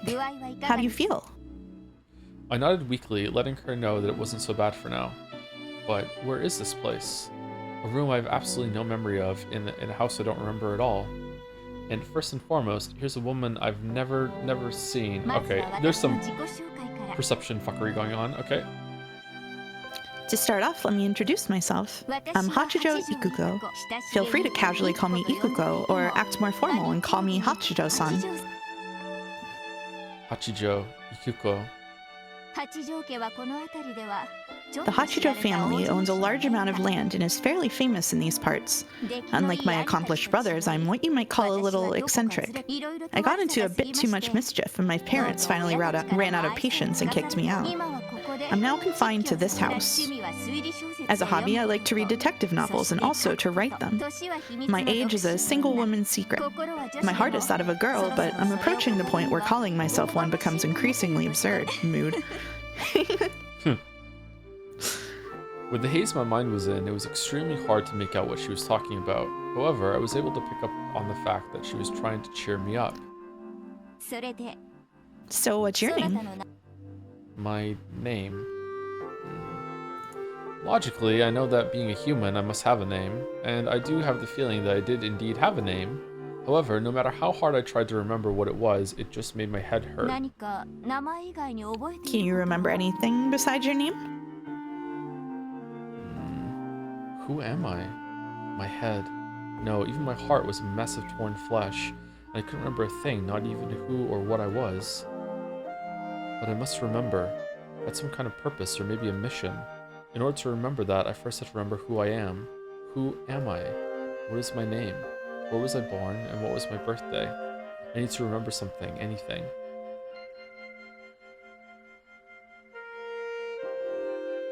Let's see. Age? Age? That's my little secret. 18. I look like I'm 18. I'm 18. Oh, so that was your age. Well, now, I thought you were being a bit too flattering. When I asked myself how old I was, the number 18 floated into my mind. To be honest, the number 18 felt a bit out of place. My mind felt much younger than that, and my pathetic body felt much older. I see. So you're 18, and that's all you can remember. I nodded weakly. I never knew that knowing nothing about yourself could make you feel this powerless. In that case, until you remember your name, let's give you the name Toya, written with the characters for 18 until you remember. Hachijo Toya. What do you think? Everyone? That sounds pretty cool. Yes, I must say I've impressed myself very much with that one. Why Hachijo? Hachijo Ukiko gave a satisfied laugh. From then on, I took the name Hachijo Toya. My inability to move my body was apparently due to a traffic accident.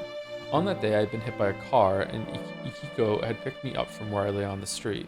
If she hadn't hit the brakes, she probably would have driven straight onwards, thinking she'd run over a dead dog or something.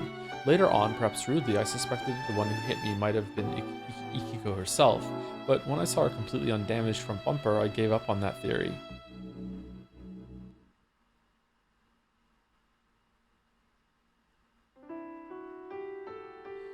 Hachijo Ikuko, it's so hard for me to say, lived in a small but lovely mansion on top of a small hill in a village with a view of the sea. She also owned the hill behind her and was more than capable of enjoying the four seasons in privacy. As time passed slowly, my rehabilitation continued and my ability to move improved little by little.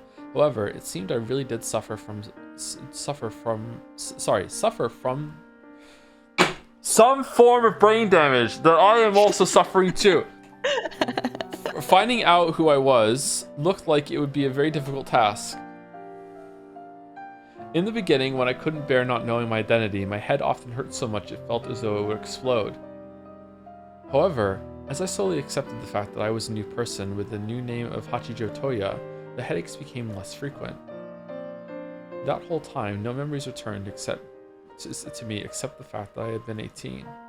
However, I was unable to remember anymore, unable even to be sure that 18 was my true age, and eventually I stopped trying to remember my former self. Good morning, Toya. That was quite the storm last night. Were you able to sleep well? I had some trouble falling asleep, so I decided to read your manuscript.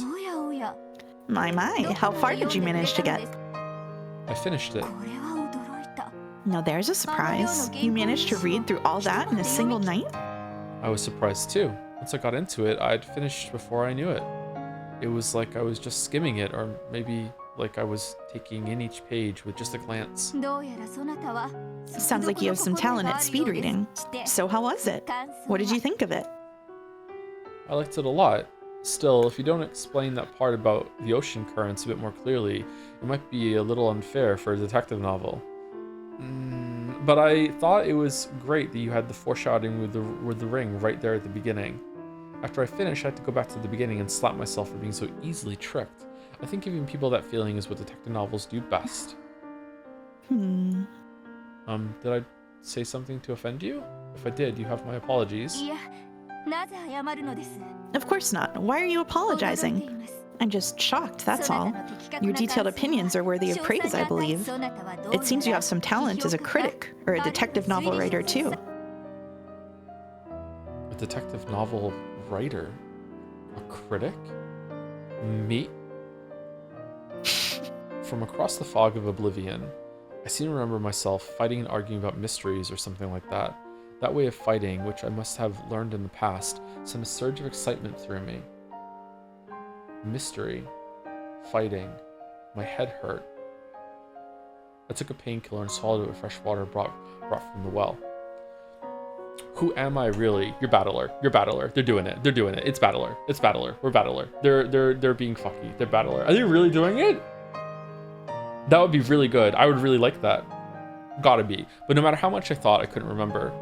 From what I've been told, the frequency of the headaches might be lessened by brain surgery, but there was no guarantee that it would do my memory any good. Ikuko said that she would let me have surgery if I wanted it. However, I refused.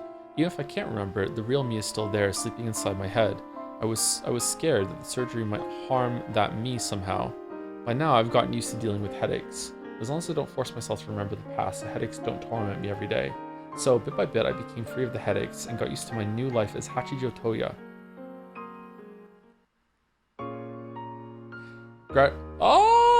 This one! Gradually, my interest shifted from myself to Ikuko.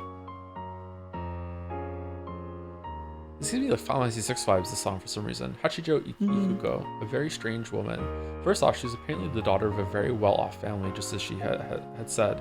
However, she was considerably eccentric, and the various mischievous incidents she spoke of had apparently gotten her within an inch of being disowned. It would be classic battler luck to, like, I don't know, like, just fucking swim from the island, Lamayo, and like collapse exhausted in the street and just be picked up by some like eccentric novel writer mystery mommy. Like what the fuck?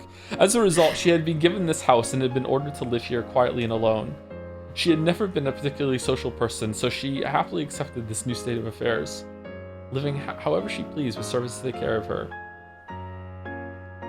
I meant to say sugar mommy, but like I just forgot. No, it's worse. She had no friends. No one ever came to visit. When I wasn't around, she only ever talked to an old black cat she kept as a pet named Burn. I don't know her real age. She doesn't seem to be too old to marry yet, but with an isolated life like this, she isn't likely to meet people. She sometimes says that she just hasn't met anyone worth the trouble, but I think she's already given up on marriage. Her everyday life was very simple. She would either read through the many detective novels that were brought to her, or else write detective novels herself. At first, I thought she was some novelist at a private retreat, plugging away at a new book. However, the manuscripts she finished just ended up clipped together in a pile. With me as the sole exception, it didn't look like she ever let anyone read them. A novelist is someone who writes novels for people to read. So true, Ryokushi. So I figured you could hardly call her a novelist when she kept writing novels no one would ever see. Ikuko-san, why don't you ever show these to anyone? I show them to you. Only the better ones, of course. Haven't you ever thought of sending one to some publishing company? It's a waste otherwise when your works are so interesting.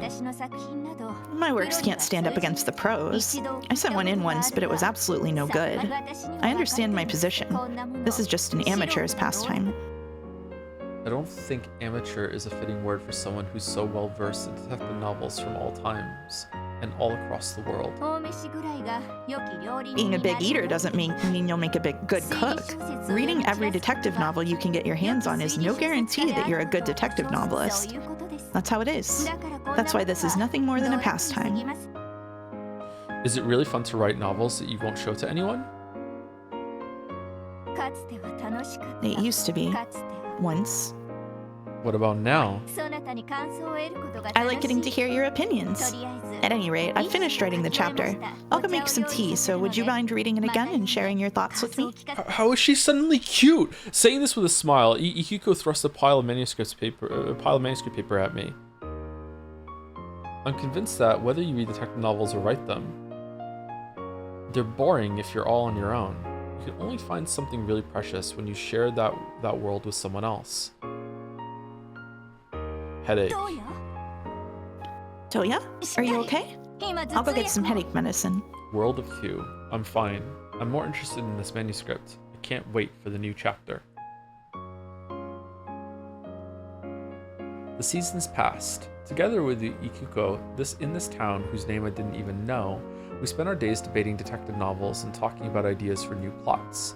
At a glance, they may have appeared to be stale and unproductive days. However, Hachijo Toya found satisfaction with this new life.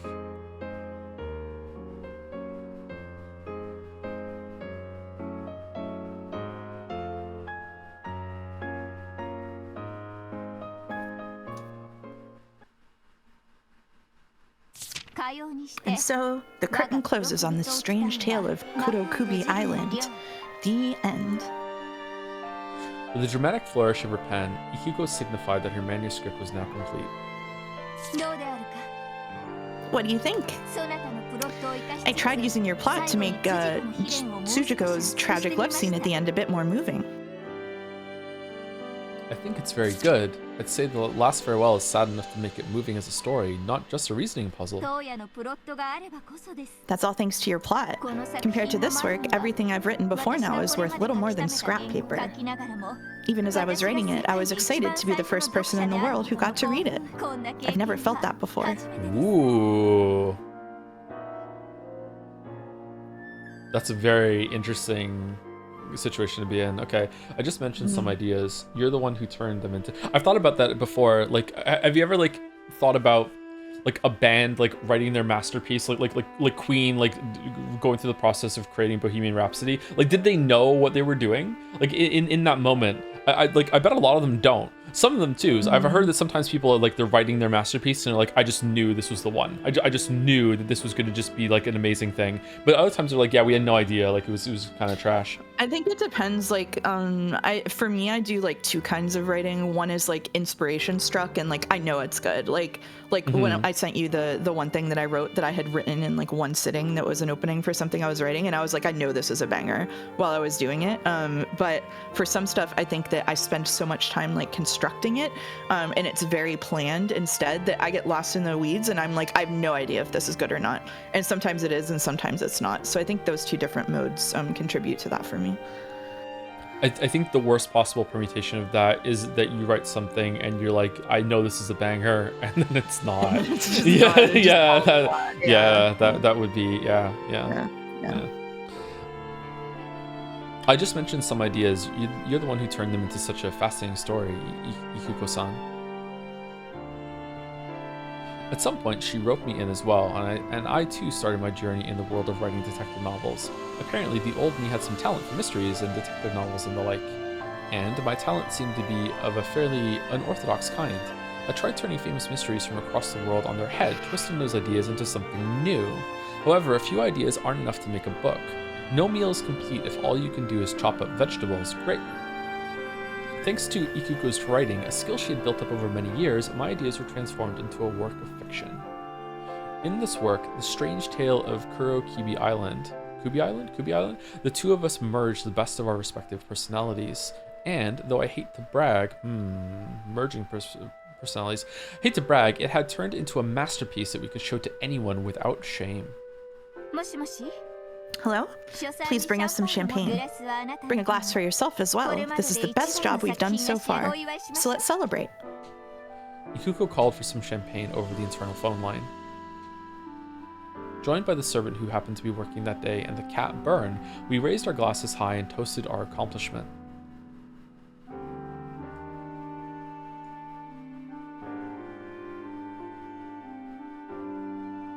Ikuko-san, I have an idea if you don't mind.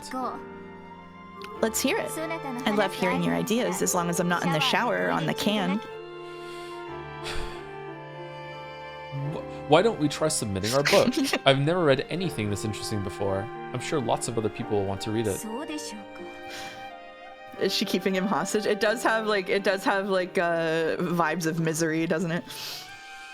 You think so? I've tried once in the past thinking the same thing, but the result was... I believe in your talent, Ikuko-san. What about you? Of course, I believe in your talent. Then it's decided. To Ikuko-san's big debut. To Toya's big debut. Oh, we clinked our glasses once more, and on it went.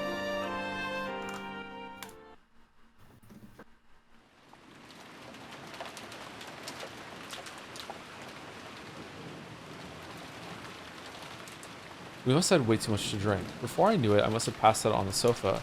There was a blanket covering me. Ikuko-san must have put it there. Kenjima vibes? Lights were out in the study, but it wasn't dark. The computer's monitor was glowing. Outside, it had started to rain. It reminded me of the day Ikuko-san had found me and took me in. Because of that, whenever it rains, I find myself wondering who I was, and I usually get headaches. So I wasn't sure whether the pain was because of the rain or because I drank too much. Ikuko-san, turn on the lights. Using a computer in the dark is bad for your eyes. Is it? Oh, did I wake you up? No, I slept well. I feel refreshed now.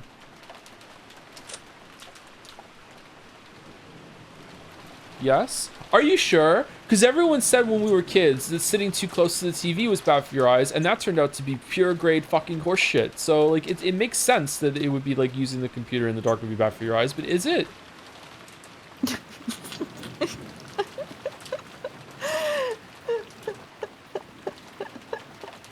That was also true. It's not true. That's not true. This is bullshit. Someone say it in red. I just did. I turned on the light and looked out through the gap in the curtains. And as I thought, it was the sort of pouring rain that always reminded me of that day. Sorry, I need to move closer. It's raining pretty hard out there. The wind looks pretty strong too. I hope the rain gutters don't get clogged with leaves again. I just cleaned them out the other day, so they should be fine for a while. Her answer sounded a little abstracted. Apparently her attention was absorbed by the computer. You've been pretty hooked by the computer lately, Ikiko-san. Did you find an interesting article or something? It may be a bit juvenile, but it's still pretty interesting. It's about that Rikenjima incident. Rikenjima? I told you about the Rikenjima mystery a few days ago, remember? It's been really huge on the net lately. The discussions, series, even the forgeries have been quite entertaining. Forgeries are stories all based on the premise that yet another message bottle signed by Ushiromiya Maria existed and drifted to one of the nearby islands.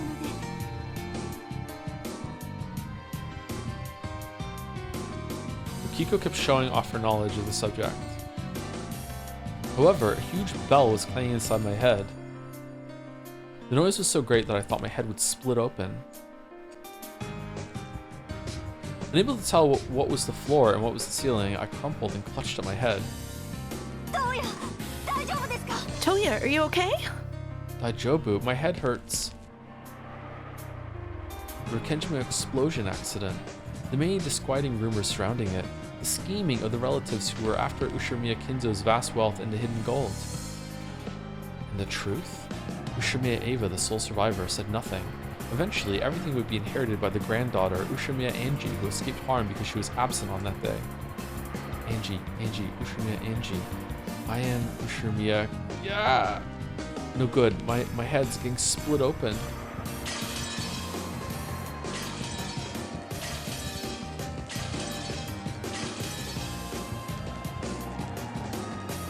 Incomprehensible scenes pierce my eyelids from the inside like blades of light.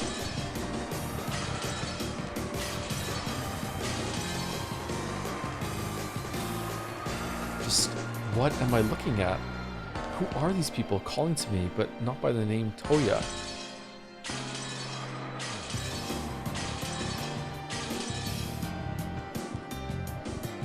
Who am I? Who are these people? What is this memory? Help me, Ihiko. Someone else's memory is hurting me. My head's splitting.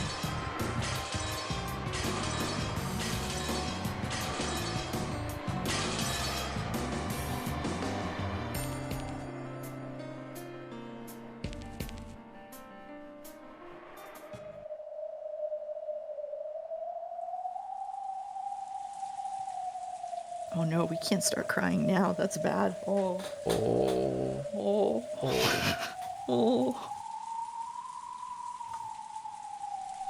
I could hear the sorrowful sound of wind.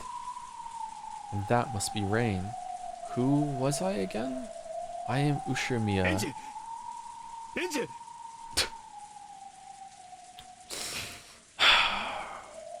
Angie! Please say something. Voices calling to me. Dad and Mom. Can't be. In 1986, on Rikenjima, Mom and Dad. Angie, hang in there. Can you hear Daddy's voice? Please say something, Angie. Dad, Mom. I'll say it out loud. Dad, Mom. Angie, thank goodness. I could feel my body being lifted up firmly and hugged roughly. Mom and Dad were hugging me. My eyelids have been open for a while now. I could feel the light slowly returning to my eyes. Just like your eyes get used to the dark, my eyes got used to the light, and bit by bit, the scene around me came into view. However, it was an unusual sight which seemed to be very far away. Yeah, move closer to the TV, dumbass. My body was being hugged by Dad and Mom. Dad was sniffling, his face covered with tears. There were tears in Mom's eyes too as she held me tight. It was so strong that it hurt a bit. They held me with all their strength. Me, the bad kid who wasn't obedient, who always had an excuse, who always tried to do the opposite of what a parent said. They held me tight to make sure I didn't head down the wrong path. As my eyes adjusted, I could see other people besides my parents. Everyone was there. George Oni-chan, Jessica One-chan, Maria One-chan, my uncles and aunts, Sakataro, and there was the Witch Virgilia and Runaway and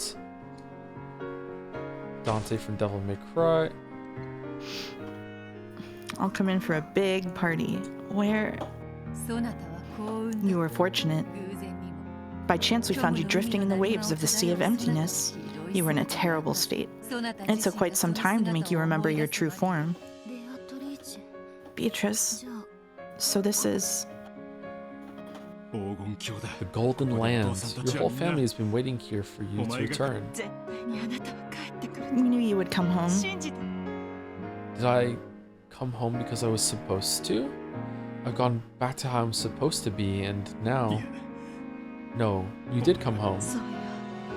That's right. You made it back here because you wanted to come home to us. Dad, Mom,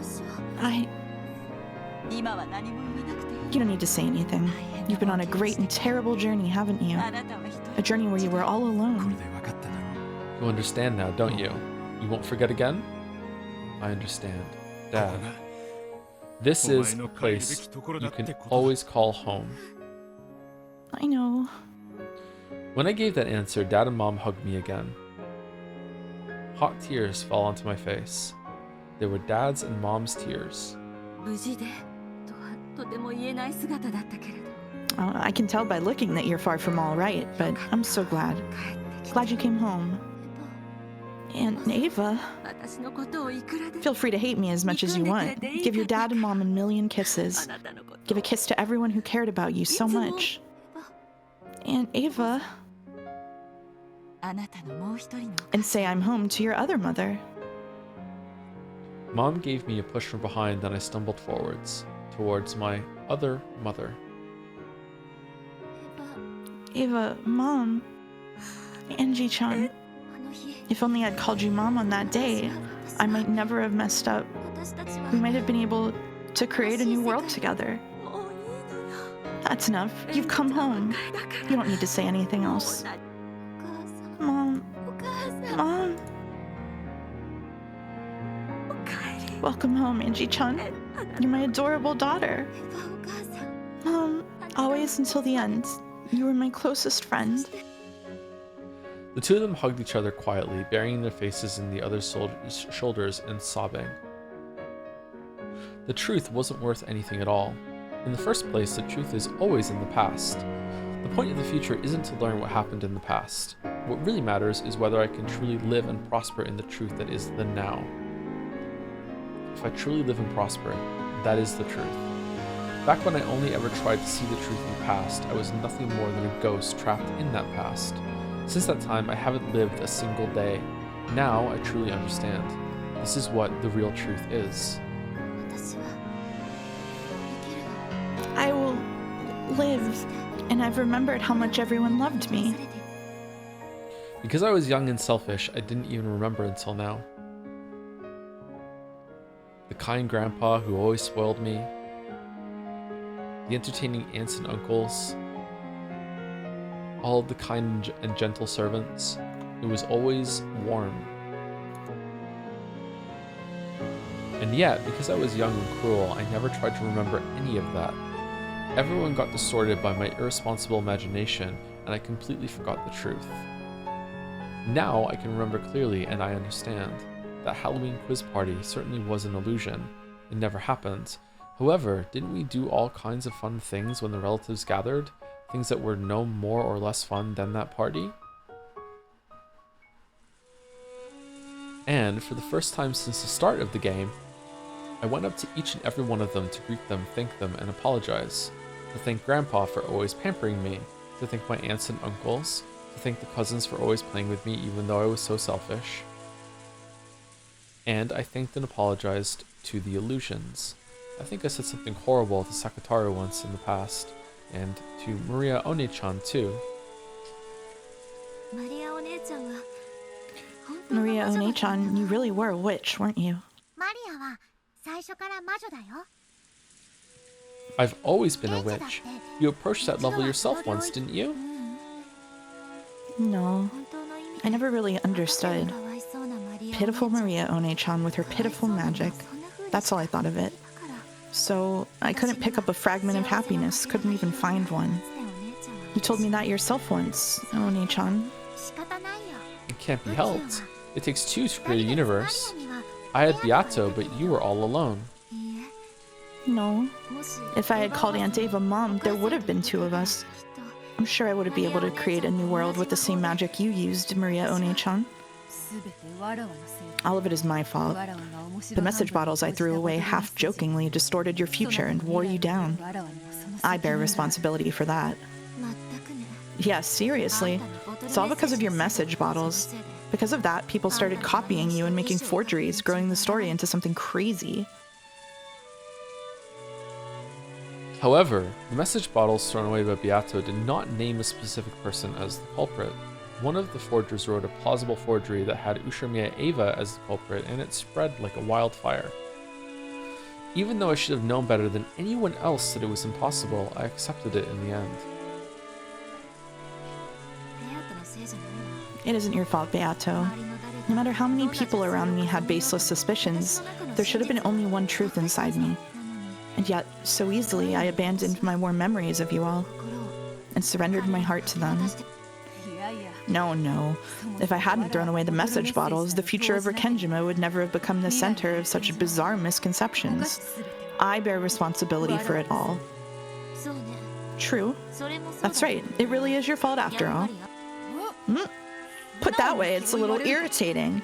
You do have your share of the blame as well. I love Beato so much. Yeah, you're right. You were at fault and so was I. Still, it'd be stupid for us to attack each other. After all, I'm a witch of the future. You're a witch of the past. I should be using that magic to build my future. We both bear responsibility in some way, but neither of us has the right to blame the other. I knew you'd be able to understand Mariage Sorciere's teachings, Angie. That's right. As the final member of Mariage Sorciere, it's my responsibility to pass on One-chan's magic. My magic can make everyone happy. Indeed, you have both pure magic and wicked magic at your fingertips. That's true. Magic can change completely depending on your heart. If you aren't properly guided, you can't use magic properly. And proper magic can bring people happiness. It is a wonderful thing. Bringing people happiness is the sole reason that witches wield magic. I'm very pleased to know that those teachings have been passed down through the endless witches, all the way to the final witch. Sorry for failing to pass it down myself at all. Witch of the future, Angie Beatrice, I will now retract your expulsion from Mariage Sorciere.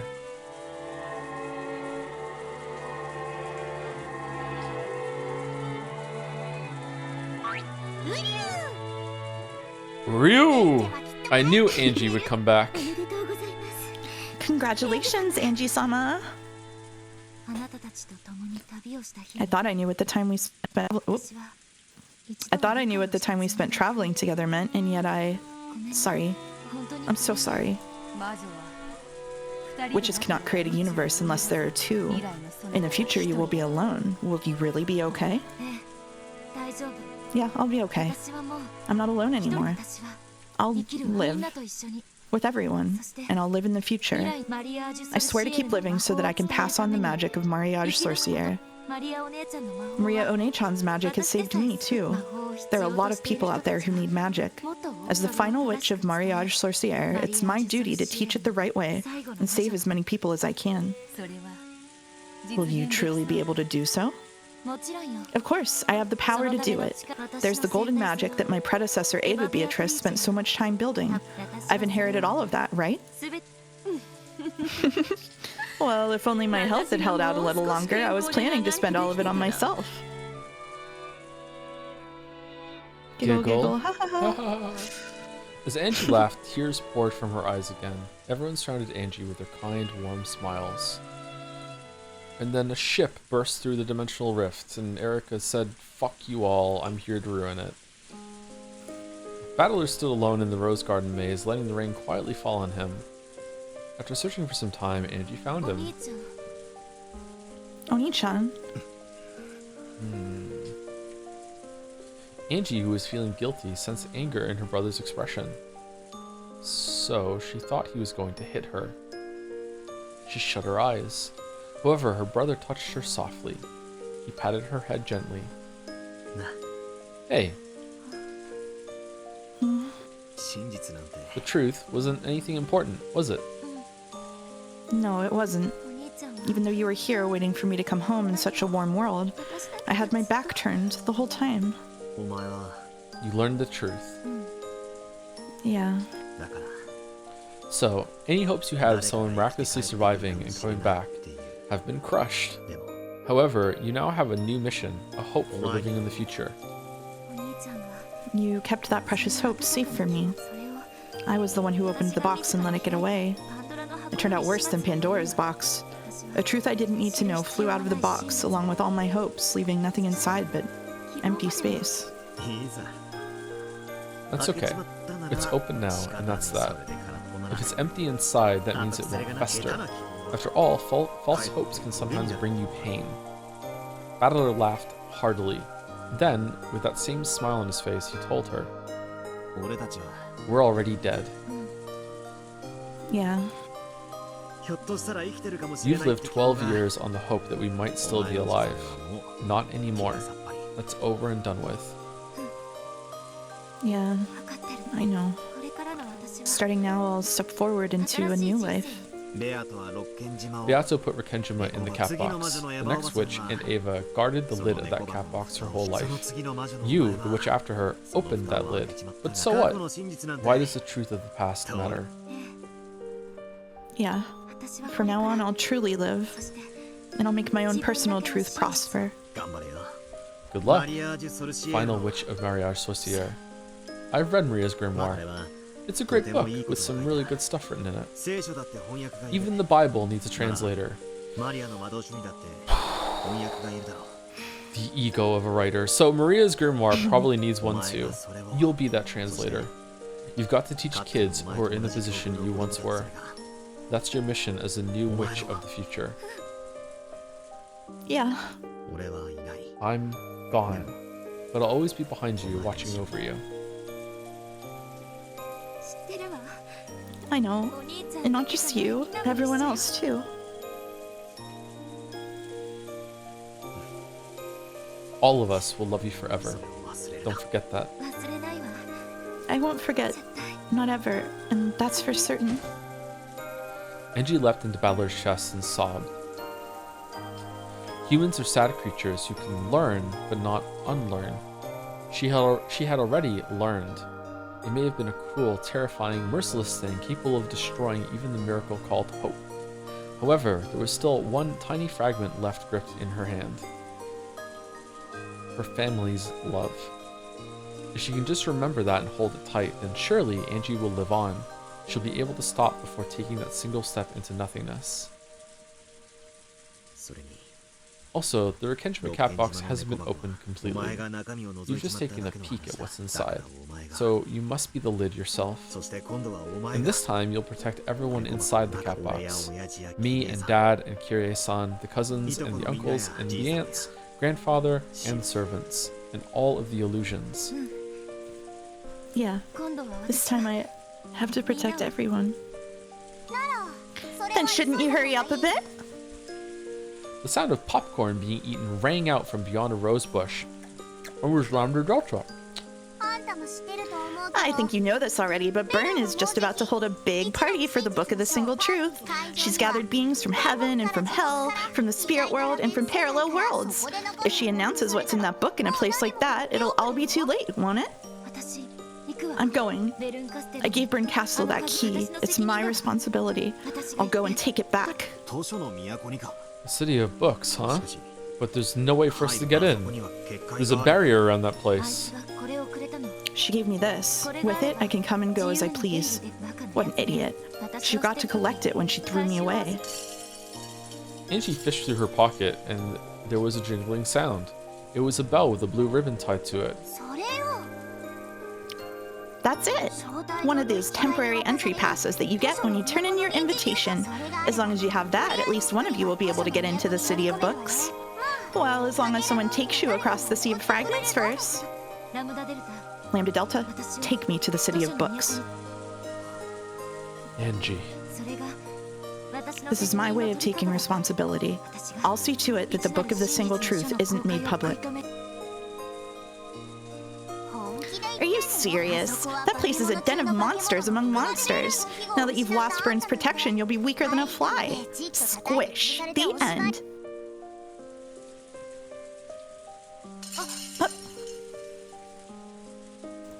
What are we doing? The bell was snatched away from Angie's hands. Lambda Delta. I'll go. I just need you to get me in there. After all, I'm an empty creature, unable to exist outside the cat box. Angie, on the other hand, must live on into the future. And you're a person with a future too. So I'll go. I have nothing to lose. No, this is my responsibility, my way of linking up for what I did. If I don't do it myself, the future won't change at all, and I won't be able to save any future cat boxes. Angie tried to snatch the key from Battler's hand, but Battler had no intention of giving it up. The two of them were grimly serious, but from the sidelines it looked like an ordinary squabble between two close siblings. Lambda Delta watched this conversation and shrugged. If she just took one of them to the City of Books, she wouldn't have to make any enemies, and there was no risk to her. All she cared about was which one would make the story more interesting. Nothing else. Then she finally noticed. Hold on a sec, you two, hold on. What's your problem? Save it for later. We're having an important sibling discussion here. Okay, first off, let go of each other's hands. Battler's holding the bell now, right? Jump, Battler. Jump? Like this? Jingle, jingle. You next, Angie. Try jumping. Why the hell should I... Jingle, jingle. Huh? Why... Fucking how did the Sekimea do this? If Battler was holding the bell, where did that sound come from? Sorry. Angie hurriedly searched through her pockets. When she did, another blue ribbon bell came out of a different pocket than the first one. These are the same, aren't they? No way. Why are there two? I was only given one of them. I don't know why. At any rate, you've got two bells that'll get you into the City of Books. Now I don't have to sit here and watch the two of you play around with each other anymore. The pair of them gripped their bells and looked at each other. From the very beginning, this game has belonged to the two of you. There's just been a slight change in who the opponent is. This isn't a competition between you two. It's a fight between Battler and Angie, who want to close the lid on the cat box, and Burn, who wants it opened. Angie has moved from Burn's team to Battler's team. That's all there is to it. Lambda Delta, take us to the City of Books.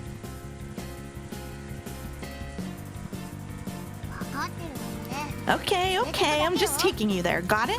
After that, I'm done being anything but a spectator.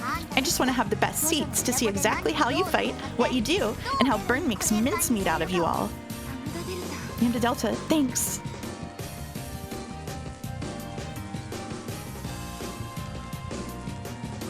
Ooh, okay. Chapter 1 of 2 that we're doing today. Yep. Done and dusted. Comes okay. number 2. So just a reminder, in case anyone wasn't here for the opening, we're only doing 2 chapters today, and we're finishing Umineko tomorrow. This is just a stream that we're... Oh, shit. And then the ship crashed through the wall. Do you have your assignments? Yeah. Okay. So Shannon and Cannon. sorry, I just want to remind chat. We're going for like about another hour, and then like we're finishing tomorrow. It's gonna be more like an hour and a half probably. Just so okay, you know. So we're finishing that, and then we will be doing tomorrow. We are going to be doing reading with enough time that we can like actually talk about things like at the end. Yeah. Okay. That's the plan. Go for it. Okay. Shannon and Cannon stood guard in front of the door to the Golden Land. They glared quietly and fearlessly at the eerie fleet of ships across the horizon. Shannon slowly lifted her hands. Cannon raised his right hand and a red blade appeared there.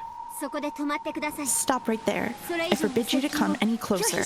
Please allow me to speak. If you do, I'll kill you. They could see a single dinghy leaving the fleet and approaching them. They couldn't tell if it was a messenger or the first wave. Shannon and Cannon watched it cautiously.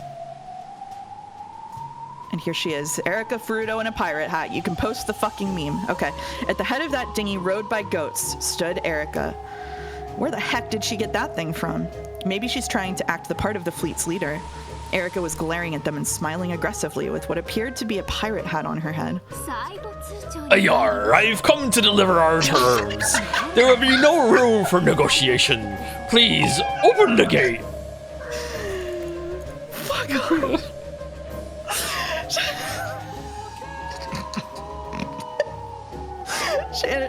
Shannon and Cannon looked at each other. Erica was the one. Oh god, my computer's doing the thing. 1 second. Erica was the one offering this deal. It wasn't likely to be anything agreeable. However, if they turned her away, the attack would probably begin at once. Since they were in a firmly inferior position, they wanted to buy time by any means they could. At Shannon's nod, Cannon erased his sword. I used to work at Blizzard. The golden land was filled with a hard downpour accompanied by occasional thunder. Erica, who realized that this weather spoke for their emotions, smiled even more boldly. At the center of the golden land was the ARbor surrounded by the golden rose garden. A large number of humans and illusions were there, arguing about something. The music. Even without asking, it was easy to guess the nature of the debate by their anguished expressions. After all, in this life or death situation, they didn't have many options they could take.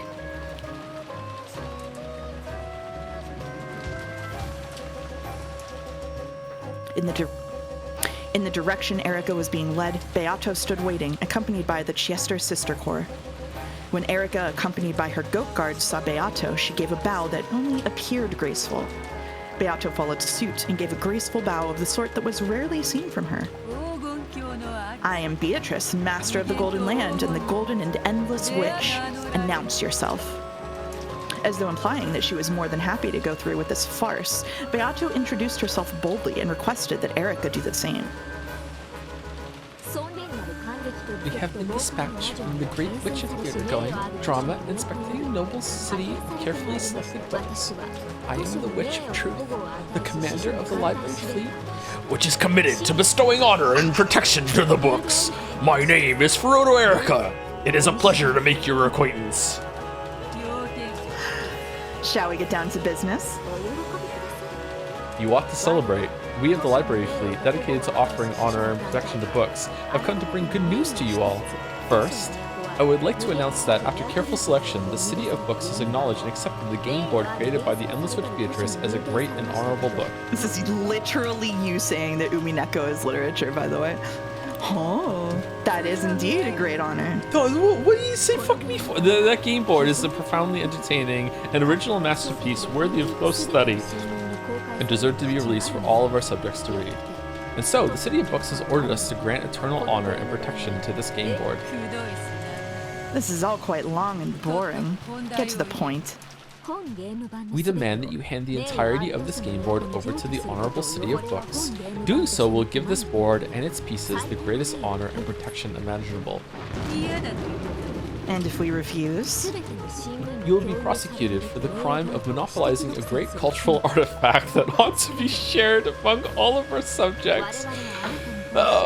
We ban copyright, right? We are here to notify you of the the ward, the impending assault, one of which will be waged by us to protect the benefits that are the rightful property of all subjects, not yours alone.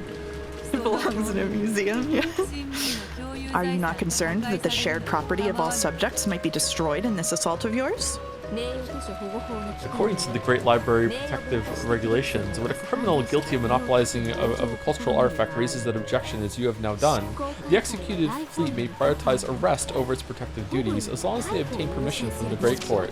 Of course, we have already obtained the Great Court's written authorization. I imagine the word arrest is closely followed by dead or alive, am I right?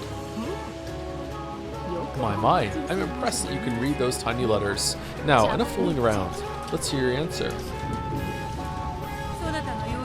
What do we have to gain by accepting your conditions? Both of us will be saved a troublesome task.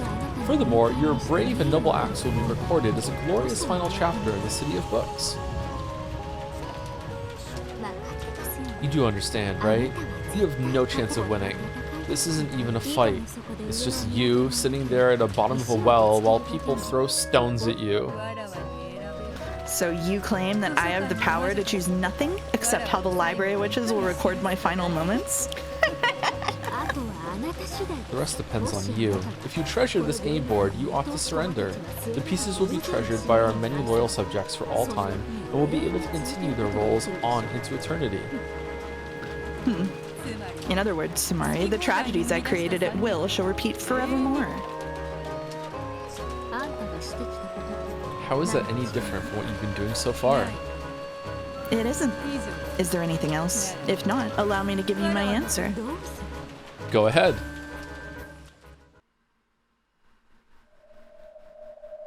Erica tensed slightly. After all, this was the great Lady Beatrice she was dealing with.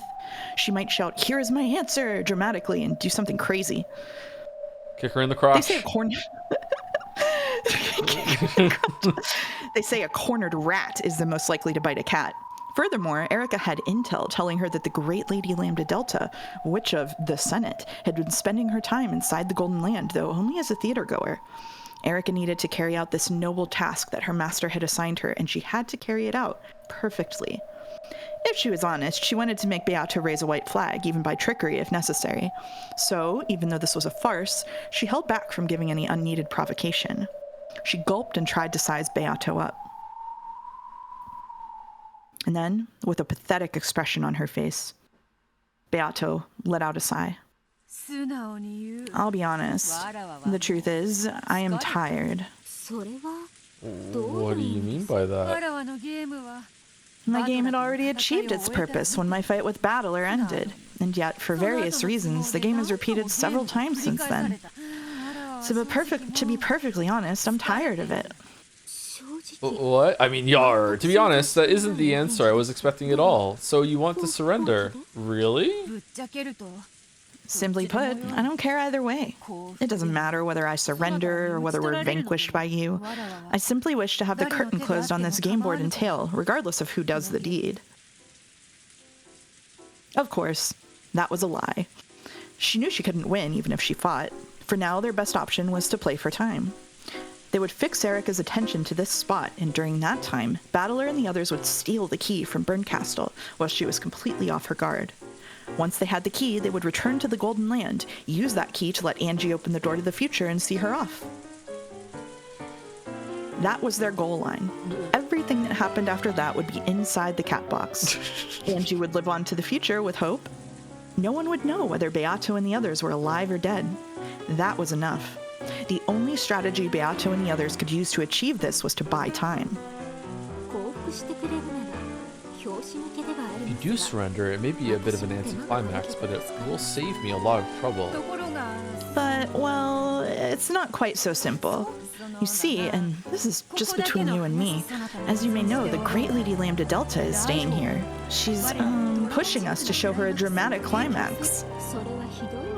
It's a pretty cruel whim to force on someone. How are a few wimpy people in what's basically an already solved puzzle supposed to fight against our fleet, with its hundreds of thousands of troops? Very true, very true. The gap in strength is overwhelming. We told her that it wouldn't even be a fight, but, well, Lady Lambda Delta didn't listen and just said she would bring some of her friends to support us, so we should fight with everything we had.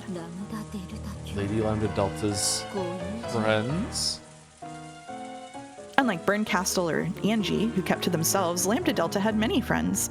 Her friends and patrons were either territory lords of great influence who came from all over the place, or else monsters that had become legends in their own lifetimes. In all seriousness, her so-called fan club had enough size and influence that it could have suddenly declared itself a separate country in the Sea of Fragments, without anyone being overly surprised. Yeah, okay.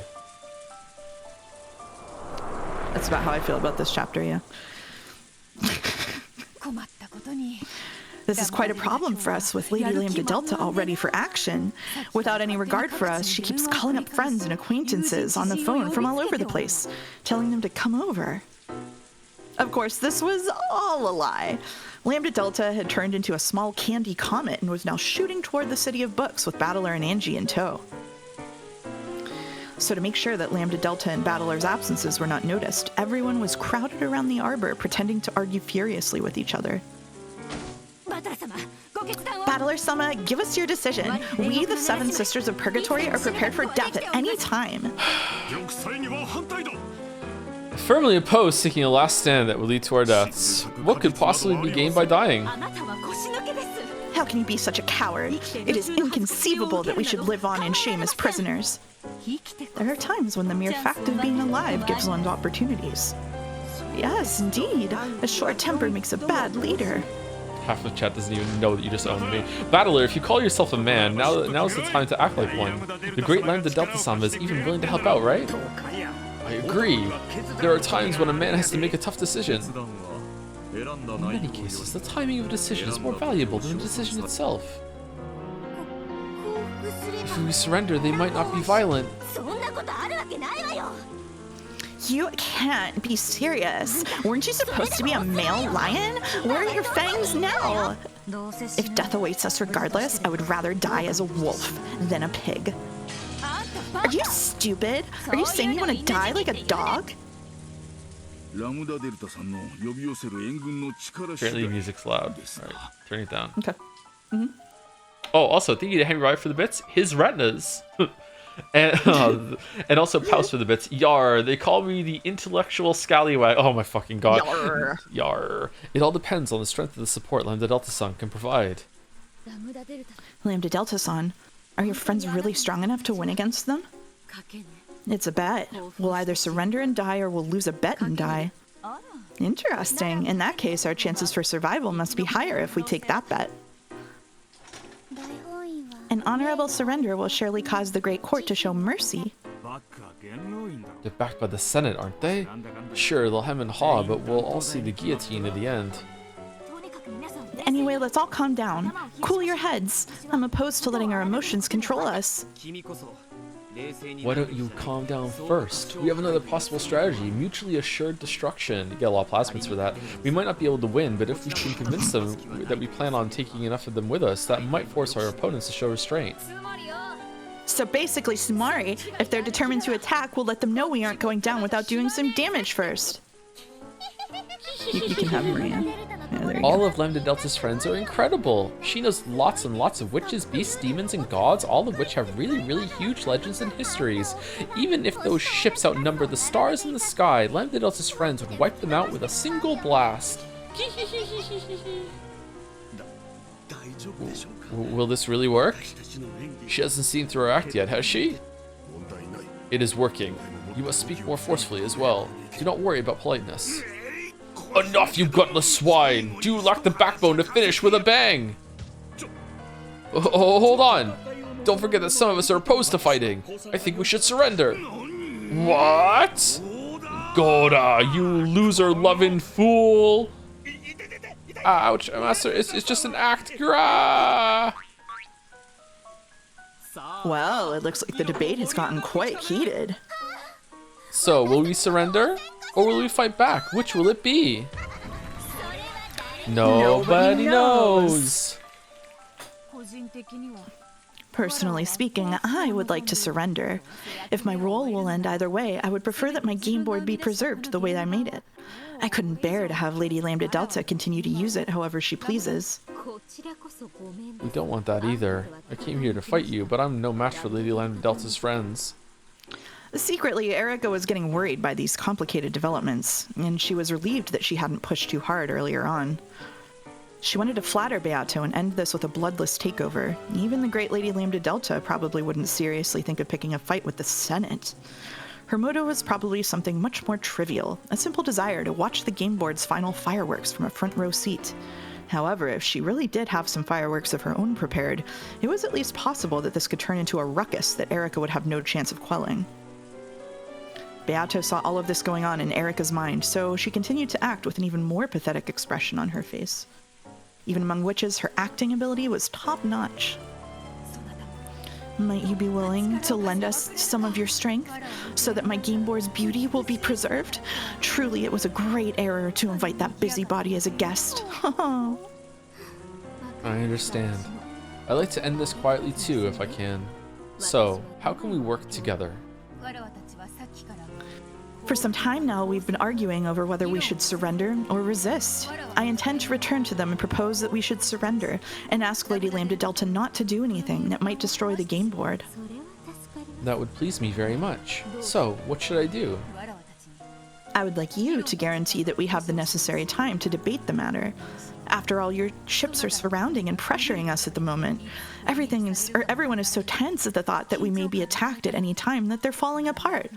So if you guarantee that we'll have enough time to discuss this amongst ourselves, everyone will surely be able to keep their composure during that time. Furthermore, I will have enough time to convince Lady Lambda Delta. Very well. About how long do you need? Would you be gracious and avoid giving a specific time limit? If a time limit is imposed, everyone will just fall apart again as the limit nears, possibly leading to a more radical decision. You have a point there. The most important thing about a fuse is whether it's lit or not. The length of the fuse is a trivial matter. In that case, will you give us the time we need? Understood. I guarantee that you'll have time to discuss it. However, that time won't be unlimited. I'll wait here and listen in on your discussion. Well, as far as that goes, it's true that your mere presence here has everyone on edge. I've already made my concessions. Isn't it your turn now?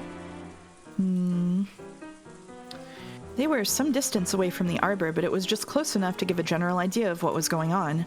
It was far enough that they just might be able to hide the fact that Battler and Lambda Delta were missing. Just far enough for them to convincingly act like this is a white-hot argument in gridlock. If it were possible, they would rather have kept Erica at an even greater distance. They had planned to set up a seat of honor for their guest at one of the far corners of the garden maze. Is there some sort of problem? Okay, don't make such a scary face. In that case, please wait here. This is a confidential conference, so you must come no closer than this line. One of the best actresses, by the way. Beata drew a line in the ground with her foot. Help them see me in a good light. If it's clear that I have obtained a generous agreement from you, that will be a powerful weapon in my hands in the debate. Okay, I take it back. She's playing her well. Could I get a chair? I'm doing like full-on high school theater hand gestures, by the way. Yes, of course. Chester troops, bring Lady Erica a chair and umbrella at once. And a hand towel, too. I'll wipe it nice and clean for you. I've been doing that the whole time. Oh. Mouse is insane. Thank you. My lady, have there been any developments in our negotiations? If anything's certain, it's that I will be winning this year's prize for Best Actress. That's our Beatrice-sama.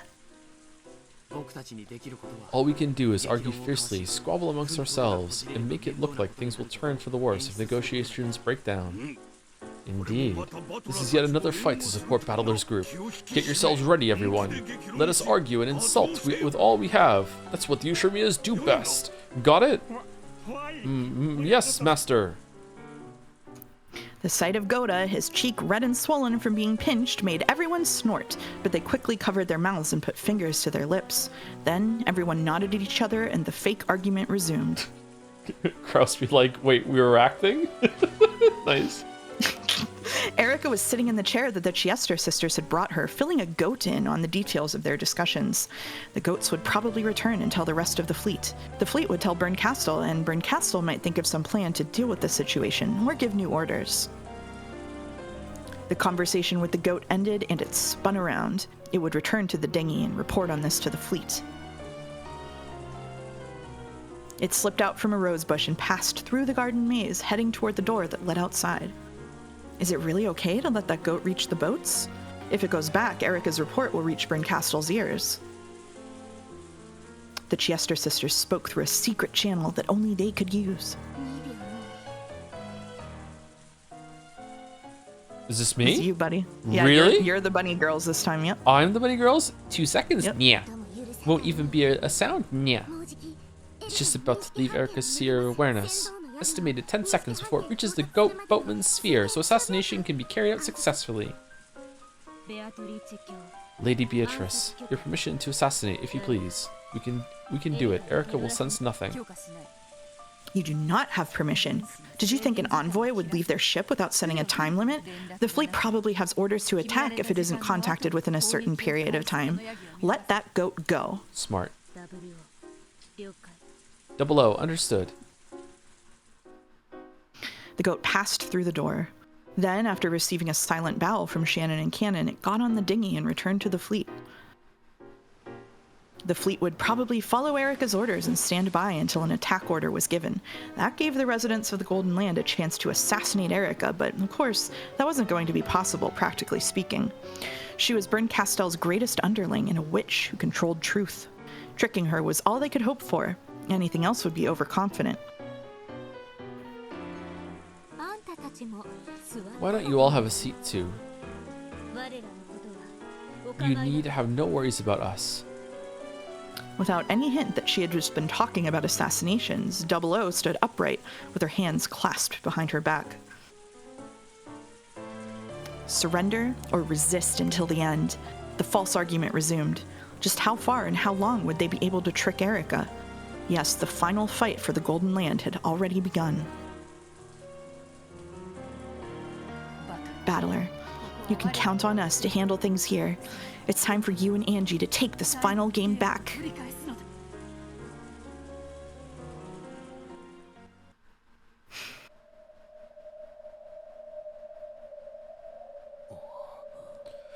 This is one freakishly huge library.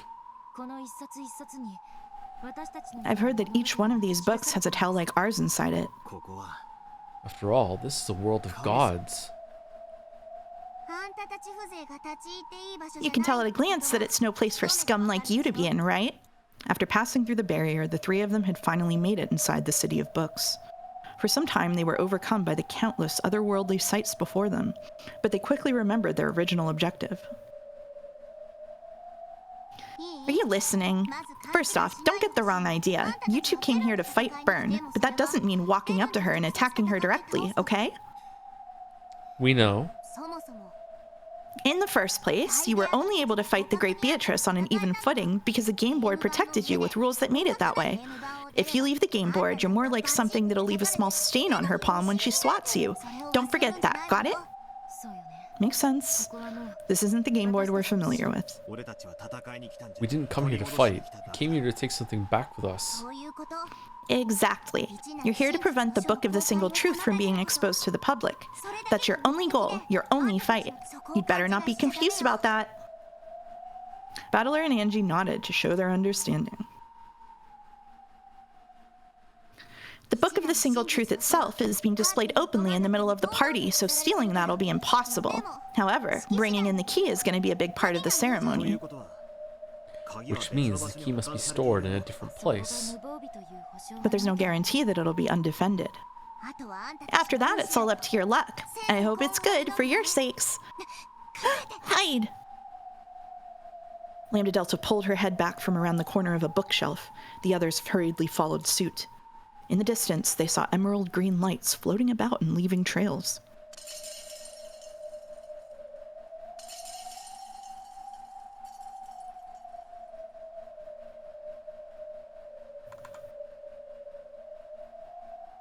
Those are Byrne's cat familiars. She's got them patrolling all over the place today.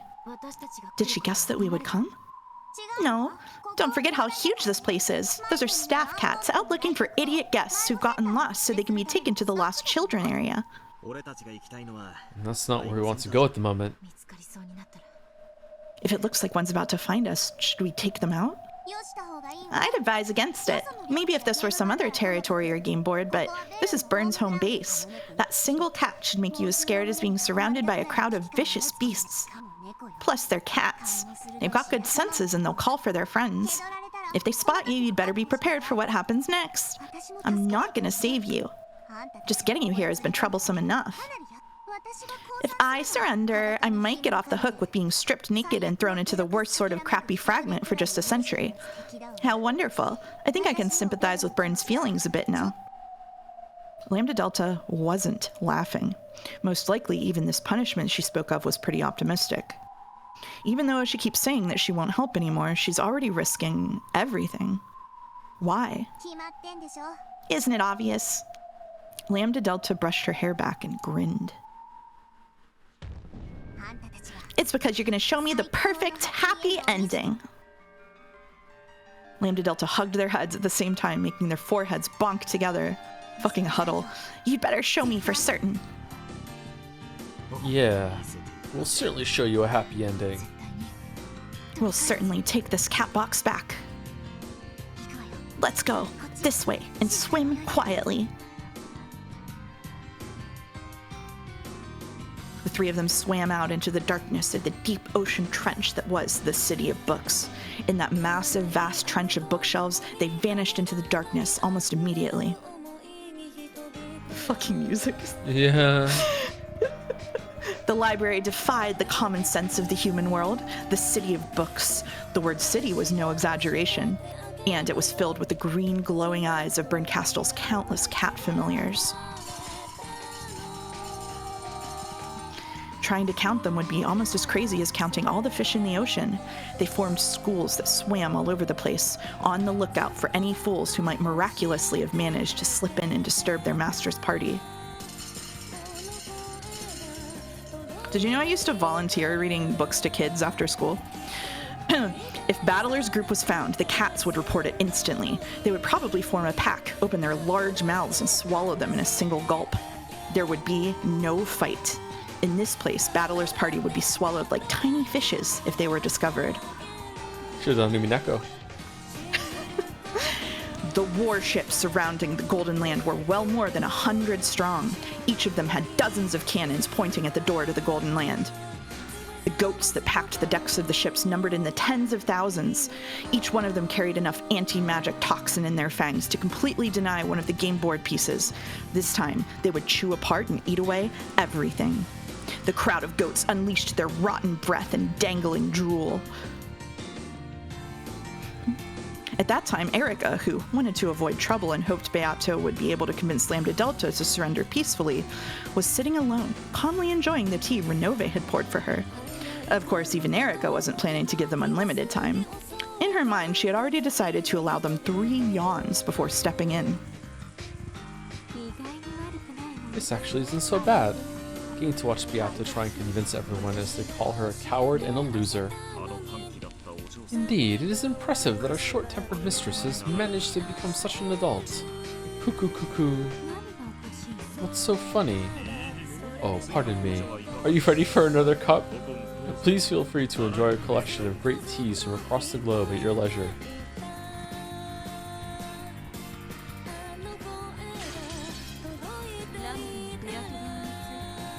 Is this me? Yep. I am burned. Lambda is leading Beato's side into an all-out resistance, and she's gathering her friends. Is this a joke? I'm afraid it's completely serious and lasts like an hour and a half. The messenger cat shook its head, then continued to dispassionately meow its report. Even Lambda isn't that stupid. She should know what it means to have Ow Ow as her enemy. Even as she said this, Berncastel was chewing away at her thumbnail.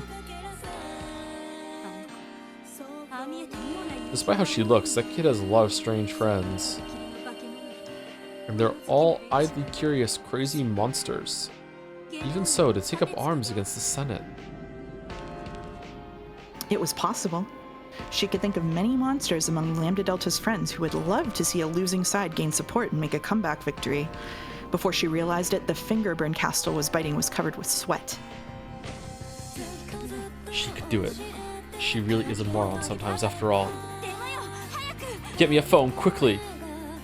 The cat leapt away, then flew back with a phone and a receiver. How the fuck did it carry that? I'm going to call up her friends. I have to warn them not to get involved in this stupid game, and therefore get them involved in this stupid game. Phone numbers. Why don't I have any phone numbers saved in here? Oh, right, I have no friends. How are you supposed to greet people over the phone? Does hello work?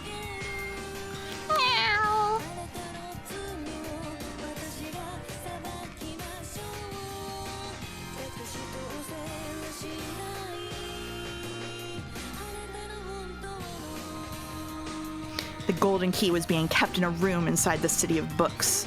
However, perhaps room wasn't a fitting word to use. It was large enough that you could probably fit 2 domed baseball stadiums in it if you tried. Even so, in this city, these were called rooms. Floating in the center of this vast room were several sacred magic circles.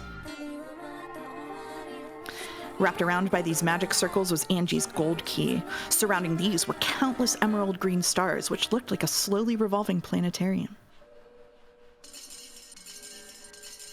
The eyes that numbered the same as the stars were all glaring in the same direction. Come on, don't look at me like that. I'm on your side, did you forget? One of the cats cat paddled towards Ava, meowing meow, that no one was allowed to enter this room. Lady Brincastle has ordered me to guard that key, so why don't you leave this to me and get lost? After looking at each other with suspicious eyes, the cats glared at Ava again, as though saying that they hadn't heard any such order.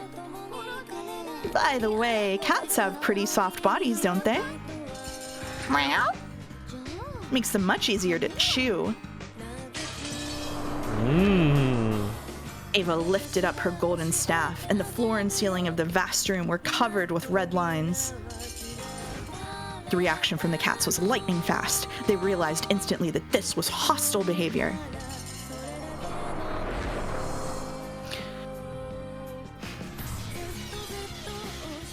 The entire emerald green constellation writhed and became a single massive deep sea fish, which charged at Ava with its cavernous mouth open wide. Whoa. However, at the same time, the red lines on the floor and ceiling, the massive spider web pinched itself together and crushed the fish, twisted it, spun it around and around, and compressed it into the size of a small ball. Keep going.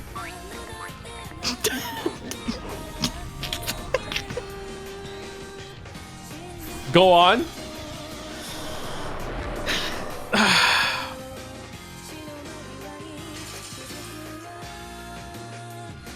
Then that ball-shaped thing burst open, leaving nothing left. It all happened in an instant. If only you just give up and die! Dolphin laugh. For the road. The witch hunters were holding a convention in the event hall. After all, when Ushiromiya Ava's diary was opened, the endless cat box would be lost, along with the countless imagined stories that had entertained them for so long. So this final convention was a time for them to air their best theories one last time. While the opening of the cat box did give them a slightly lonely feeling, they couldn't contain their excitement as intellectual Redditors, not when they knew that the Rikenjima mystery was finally going to be solved once and for all. I almost barreled through that. Whoa.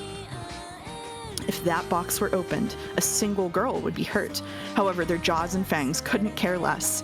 The witch-hunting goat nobles kept licking their lips, wanting to chew apart the guts of Beatrice's cat box as soon as they could. Seated upon a solemn throne so tall it looked like a pillar, Featherine listened in on the nonsense being spewed from the mouths of the goat nobles. A black cat wearing a cape silently appeared and whispered something into Featherine's ear. No, that is fine. Everything is going according to my plot. You need not inform my Miko. The cat bowed humbly and vanished. Featherine raised her wine glass high and laughed as she looked through it to the light of the chandelier, which was as beautiful and majestic as the moon. This should be enough to thank you for your excellent reading, child of man. Well now, just who is weaving this tale? Am I for you, or are you for me?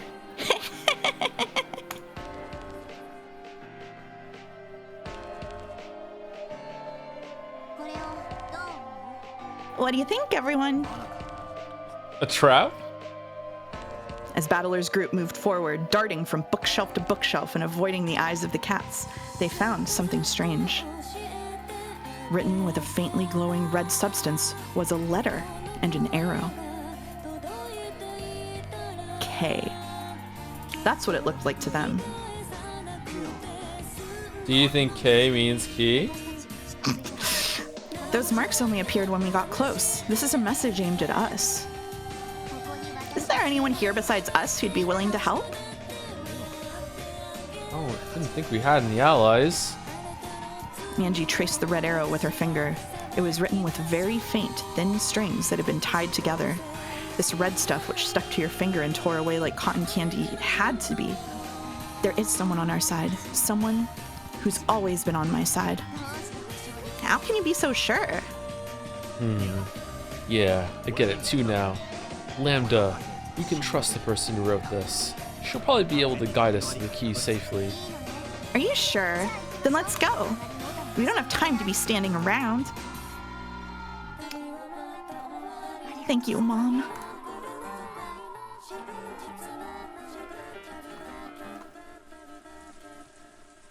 Oh god. In the ARbor, the argument over whether they should surrender or fight continued without signs of stopping. Every now and then, a small fight would break out, which fortunately ended up delaying Erica's third yawn. However, they didn't know how long they would have to continue this fake fight, and neither did Joe. Keeping this high level of tension going was physically stressful. The instant they tired out and the tension faded, Erica would probably demand a verdict. They had to constantly appear to be trapped and agitated. It was a battle of weariness and tension. This was their fight. Erica waited patiently. Now that she had tired of tea, she was watching Renove perform some magic tricks and seemed to be enjoying herself considerably. Even Renove, who was usually aloof from the world, was fighting. If Erica got bored and had a tantrum, an all-out attack would probably begin at once. He was also putting his life on the line in the fight to buy time for Battler's group. As the fiercest leader in the argument, Beata wore out the quickest. She breathed heavily, and her face was so pale it seemed she might faint at any moment. Beato, hang in there. Your body won't hold out much longer at this rate. Pretend to suddenly burst into tears and rest for a while. We'll pick up the slack. I am still fine. I can do this. Just one more push. Let's go. So, who's up next? Who wants to be beaten down first? In that case, I, Goda, am prepared. We must fight. It would be outrageous to accept defeat without fighting. As I've said from the beginning, fighting with all we have is the only option. Hold on a second. Erica suddenly rose from her chair. Renove tried to coax her back into her seat, but Erica's attention was completely focused on those arguing under the arbor. I am the detective. My memory of what I hear is as good as recording. No, you're not the detective right now, because otherwise you could have just made them tell the truth. Okay, whatever. We are aware of that, of course. You are quite an excellent detective, after all. I'm not interested in you. Goda-san, I have one question for you. Yes, Mom. Have I done something to cause offense? Hold on. Don't forget that some of us are opposed to fighting. I think we should surrender. Those were the first words I heard from you when I arrived here. However, you just said this. We must fight. It would be outrageous to accept defeat without fighting. As I said from the beginning, fighting with all we have is the only option. That's what you said. Well, Fail RP from Goda. Okay, just say you're stupid. I changed side. Yeah. Is hardly strange for opinion to change in the course of a discussion? Indeed, all of us have been feeling doubts about our position lately, so an occasional change of opinion wouldn't be. No. From beginning to end, no one has changed their opinion in this argument. Just now, Goda-san alone flipped his position 180 degrees. Furthermore, I can't imagine that any of the statements made by the rest of you were sufficient to make Goda-san switch his position. An uncomfortable, moist wind blew by. Ew. Everyone was silent, frozen as though time had stopped. In that silence, Erica continued with a blank expression. This can lead us to two conclusions. First, it may be that Goda-san has no opinion, and is just a loser who will say anything that goes with the flow. Yes. Second, it may be that none of you has an opinion, and that this entire argument exists only for its own sake. Aren't you overthinking this a bit? Here we are in a desperate debate that will decide our fate. I hardly think it's strange that some people would act abnormally under such pressure. The only reason for prolonging a meaningless argument is to buy time. Do you have anything to gain by buying time? Is it because Lady Lambda Delta's reinforcements will come? That can't be true either. After all, for some time now, I have heard all of you speak to Lady Lambda Delta and Battler occasionally, but not once have I heard them reply. Taking all of this into account, we are left with only one conclusion. that Lady Lambda Delta and Battler are not here now, and that these people have won Lady Lambda Delta's assistance, with Lady Lambda Delta and Battler probably planning to sneak into the City of Books. In which case, their goal is probably to steal back the Golden Key and Angie. And your plan was to act as bait and buy time until their mission was complete. But because of Goda-san's single poorly chosen line, this level of reasoning is possible for Furuto Erika. What do you think, everyone? With a blank yet ruthless expression, Erika spoke those words and returned to her seat. Everyone else was frozen and unable to move. No one spoke. However, time was moving. As evidence, a bead of sweat dripped down someone's cheek, fell, and hit the table with a tiny yet audible splat.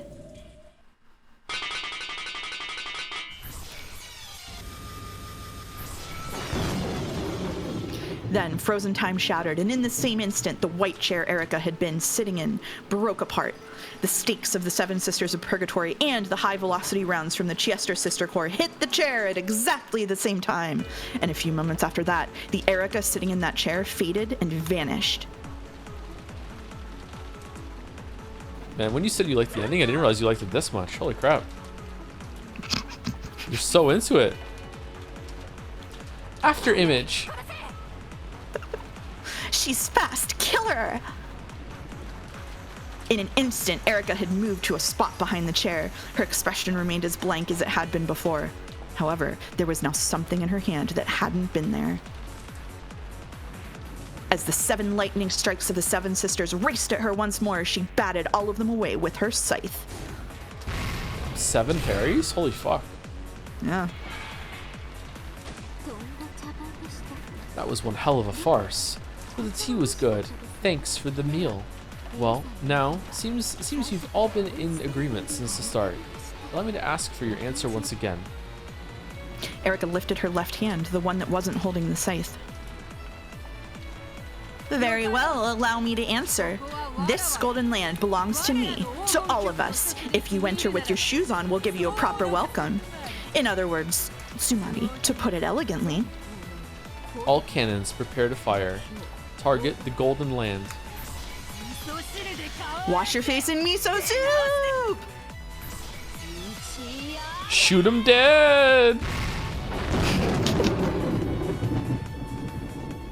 I'm just trying to keep myself and you entertained, you know?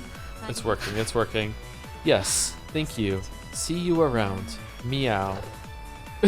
Oh, no, I'm laughing at that. Berncastel set down the receiver and crossed out yet another name on a list of Lambda Delta's notable friends. Something was wrong. Not a single person she called had heard anything from Lambda Delta. They weren't just playing dumb, they really knew nothing about the strange ruckus Lambda Delta was trying to stir up. Even Berncastel was starting to suspect that something was fishy. Then a black cat leapt in and meowed a frantic report. Lambda and Battler aren't in the Golden Land?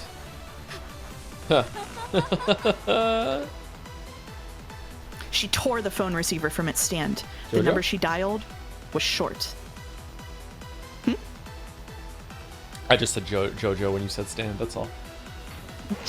It was probably an internal line. However, after listening to it ring several times, she slammed the receiver down again, finally managing to break the phone. Gather all the cats who aren't busy. This is an emergency. The cats I had guarding the key aren't responding. Lambdarga! Berncastel, overwhelmed with emotion, kicked the table over.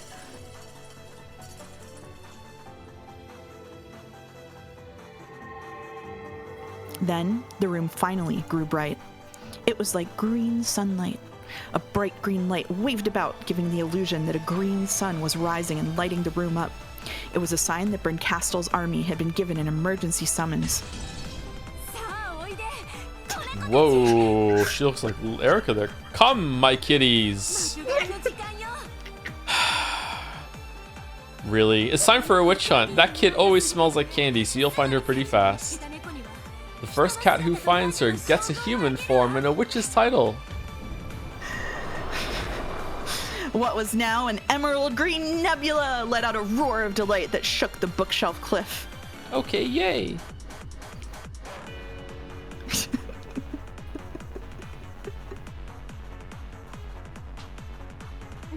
Something's chasing us. What is that? A green sun? Hide! They know! The three of them frantically hid behind a bookshelf. The room with the key in it was straight ahead. They could see something glinting faintly in the darkness of that room. It was a glint different from anything else they had seen so far in this city.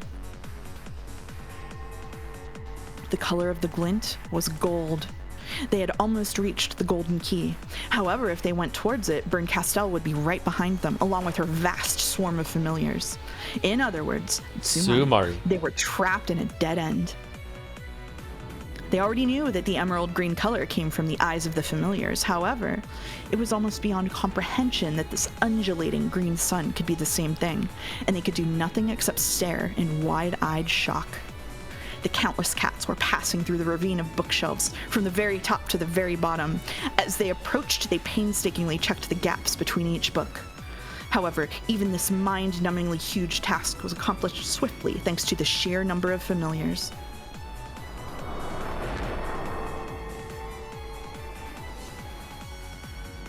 With the speed of a gust of wind, they carefully checked every nook and cranny. There was no way to hide from this green sun. That would have been as foolish as trying to hide from water on a sinking ship. Will we be able to hide until they pass us? No. At this rate, we'll be found no matter where we go. Battler was just about to leap out from the shadows, but Lambda Delta grabbed him by the collar an instant before. Are you thinking of fighting? No, we'll be found if we just stand here. So we have to move forward. We need to reach the key as soon as possible. You really think there won't be cats guarding the key? We'll just be pinched between them. I believe in Aunt Ava. She's the one who guided us this far. I'm sure she took care of the guard cats too. I agree. If we're going to be found anyway, let's try and get there as fast as possible and grab the key. If we can just do that, no one will be able to open the book. So you'll rush in there and grab the key. And then what? That place is a dead end, right? You realize there will be nowhere to run, don't you? We know that, but... The key will be our trump card. It's vitally important to Bern Castell too. If worse comes to worse, I'll just eat it. We might be able to use the key as a bargaining chip. Flush it down the toilet. Bargain with Bern? You're insane! But if we hide here, we'll definitely be found. In that case, I'll take a bet on that billion to one chance. We'll get the key and have that be our trump card. So you're praying for a miracle to win against the Witch of Miracles?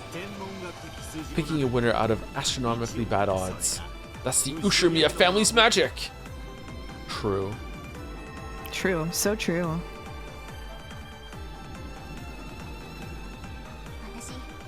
I've got good eyesight, so let me enlighten you. Can you see those magic circles around the golden key? That's a simple barrier, but a pretty strong one. It'll break if you just touch it, but it's the sort of annoying seal that'll take exactly 1 hour to fade, whether a great witch or a lowly human does it. It's still over an hour before the ceremony begins. In other words, Sumari, we won't even be able to touch the key unless we can buy time for a whole hour. Sure, man. When Aunt Ava took out the guard cat, she must have broken the magic circle too. It probably won't take an hour. As far as I can see, the magic circle is still intact. Sorry to say it, but even if Ava did touch it, it was less than an hour ago. Well, what's an hour? At least we know we can grab it if you manage to stick around that long. Yeah. Sure, let's play tag for an hour. I'm used to getting chased around by thugs. You two really are out of your minds. You're really planning to play tag against Bern and all her cats? If there's even a 1% chance. You'd be certain that we'll grab it.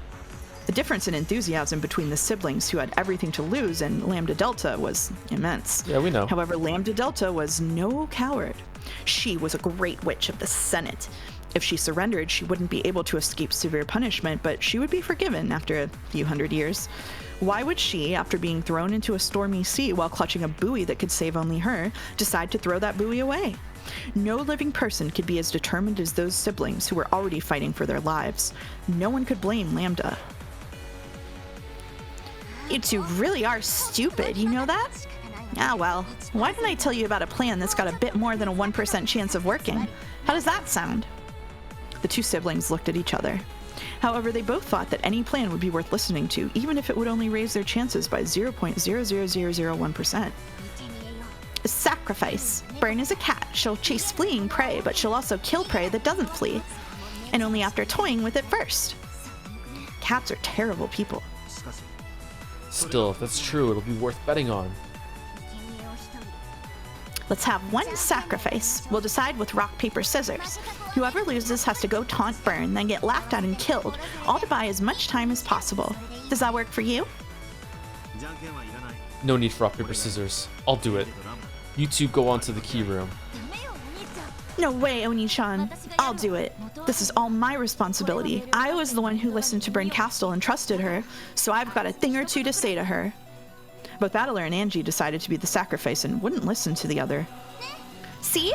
You need rock, paper, scissors to decide, right? If you don't act quickly, we won't even have a chance to use this plan. They'll be here any moment. Okay. Either Angie or I will be the sacrifice. Lambda Delta, you'll take whoever's left, steal the key, and take them back to the Golden Land. I won't let you do it, Oni-chan. I think Lambda's about to throw rock, paper, scissors in the group too. Quit joking around. You Ah, nuts! I lost! Oh well, I guess I have to do this now. See you later! Alright, thank you, Cakewalking Remastered for the resub with Lambda Friends Rejoice. Nice, nice. Thank you, Cakewalking Remastered. Quit joking around. You've got to let me act like a big brother at least once in a while. There's no time! Rock, paper, scissors, single round. I'm super paper, so of course we'll start with that. Got it, you two? Fine. No regrets, okay? 3, 2, 1, paper! It really was a stupid kids game of rock, paper, scissors. Since they'd promised to start with paper, this was a chance to make a surprise attack and use something else. However, both Battler and Angie chose rock, and yet it wasn't a tie. Because, in addition to those two rocks, was one person who chose scissors. No! After staring stupidly at their fists and those scissors, they looked at her. Ah, dang. We were supposed to start with paper, so I figured I'd use scissors and beat you both. I guess paper should have stuck with paper. There had been no reason for Lambda Delta to join in on the game. This wasn't the time for a joke like that. Battler and Angie, each trying to lose, chose rock. Lambda Delta alone chose scissors. Don't tell me you intentionally... If you die, we can't even get back to the Golden Land. It doesn't count. Well then, you can just use this. When Lambda Delta made a clenched fist, a palely glowing fragment appeared there, and she gave it to the pair of them. Battler had seen one of these before. It was a magic fragment like the one Erica had used before disappearing, which would allow one to cross the sea of fragments. With that, you'll be able to return to the Golden Land. And anyway, I'm the best person for the job. You two probably wouldn't last a handful of seconds against Burn. If it's me, not only will an hour be no problem, but who knows, I might even win. And I owe her one. I've got to make this my victory and even the score. Still, away games are such a pain. Lambda Delta pretended to complain as she stood up straight. Anyway, see you in a bit. I guess a show-off like me couldn't stick to being a spectator after all. Sorry for stealing your time to shine. It's sad that I won't be able to watch your game until the end, but I've already been shown the script, so I'm not missing anything. Lambda. Then, with her broadest smile and a wink. This is your happy ending. I've already figured out what happens next, so there's no need to watch. I'll see the two of you again. In the credit roll of your happy ending, that is. Wait! Lambda Delta snapped her fingers and the two of them turned into Competo candies. She picked them up, took aim at the glint of the golden key, and flicked them away. That way they should be able to reach the key without Bryn Castell noticing. Dang, what terrible luck. What were the odds of them both playing a rock against my scissors? Yeah, I know.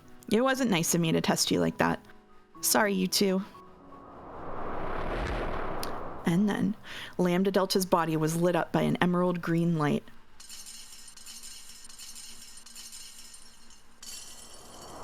When she turned around, the cat's eyes and Lambda Delta's met.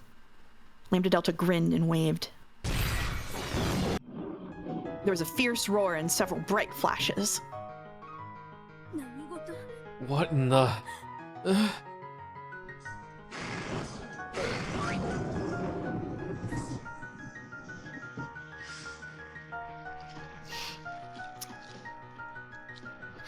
chain of explosions flashed by, one after another, enveloping Bern Castell and her pack of familiars in an instant.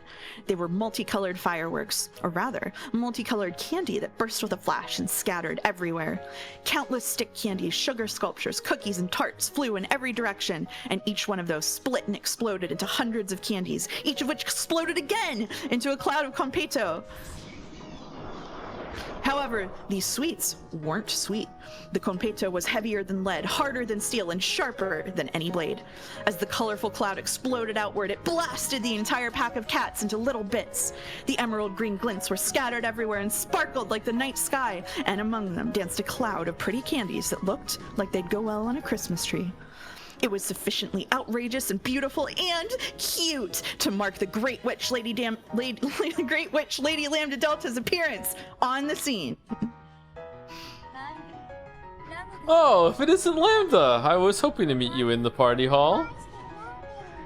I love you, Bern. Isn't whispering of our love all the better if we're alone? I'll be happy to hear it after I've plucked off all your limbs. With a jerk of her chin, Bern ordered her familiars to attack.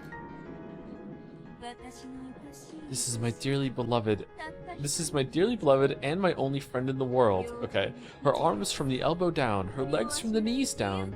You can chew those up however you please, but not a scratch anywhere else on her.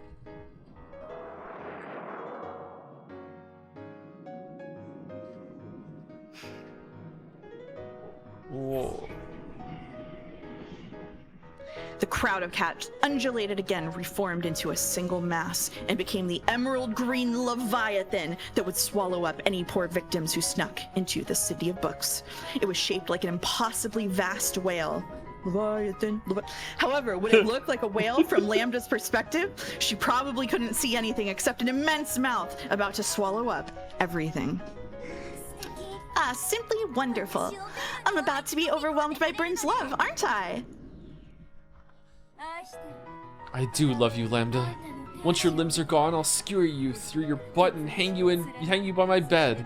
Every morning I'll give you a good morning kiss, and every evening I'll kiss you goodnight. Sounds great. Then I'd better wrap you up in my love too.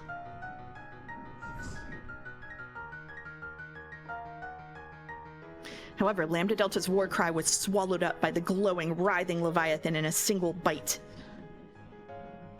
Giggle. Yes, you are wonderful, Lambda. I love that empty-headed way you just do things without looking ahead or worrying about your own life. Wind. The wind. At the same instant that Lambda Delta was swallowed and Bern Castell was sure of her victory, the latter felt a slight breeze playing with her hair. The countless sweets that Lambda Delta had sent flying like fireworks and which drifted about like the decorations at a Christmas party were flowing. No, they were converging on a single point.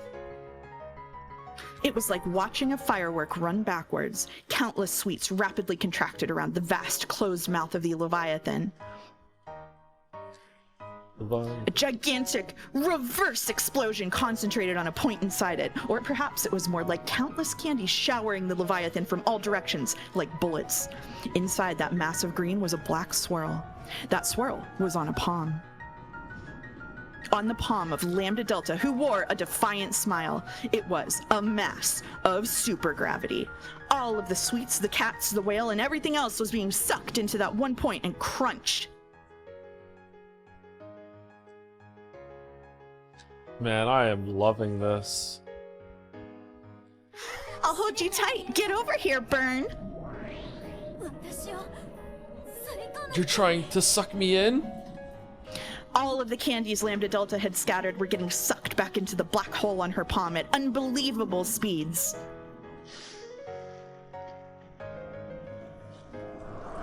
The reverse explosion of the oncoming candy whittled away at the Leviathan, crushing it inwards. Lambda! Come on, let me give you a hug. With all her strength, Bern Castell held her ground in midair, trying to resist this supergravity. For the first time, all trace of condescension had left her face. Even Lambda Delta's cocky expression was marred by the sweat trailing from her forehead.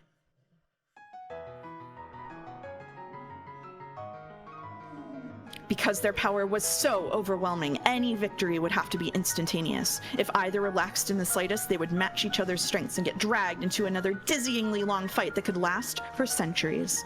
Neither of them had any desire to go through that again. So, neither of them showed the slightest mercy for their most beloved friend. By now, the Leviathan had been completely crushed and compressed inside the black hole. Bern Castell was the only one still holding her ground. However, a windstorm of candy asteroids, like the asteroid belt, repeatedly slammed into Bern Castell, wearing away at her girl's form, bit by bit. No, I've got to get away, or I'll really...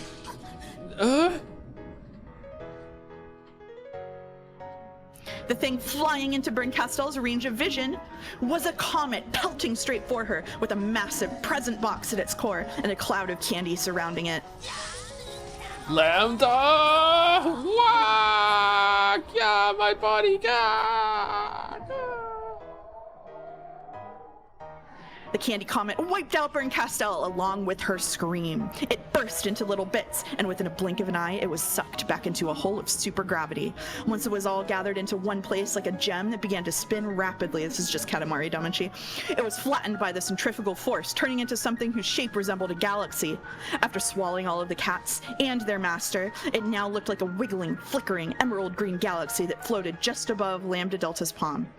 The pocket of supergravity kept compressing it further and further, until, at the end, it had become a single green, shining Konpeito. I hope the books are okay. Then it fell down onto her outstretched palm.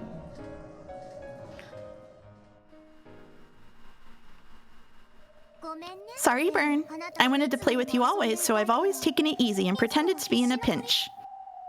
Lambda Delta held the Konpeito above her head and peered at it.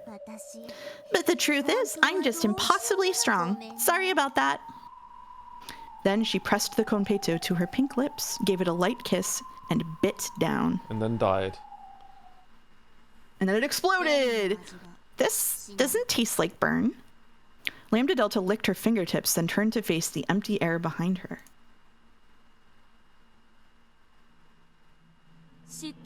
I already knew, my beloved Lambda. I love you, Bern. Liar. I knew that you never took me seriously. In that case, let's love each other for real. Both of us, seriously. I do love you, Lambda Delta. I'm happy, so happy. I do love you, Bern Castell. I'll turn you into candy and cuddle you with my tongue forever. No matter who wins, our love will never fade. Giggle, giggle. That's wonderful, just wonderful. Okay, let's love each other right now. With a crash, crack lines appeared across the sky of the Golden Land.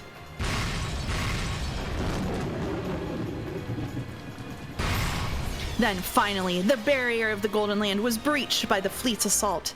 It was a bizarre scene, more ridiculous than anything anyone had imagined. The sky of the Golden Land shattered like glass, and a fleet of sailboats flew in one after another. They were crowded with goats pushing each other and spilling off the sides.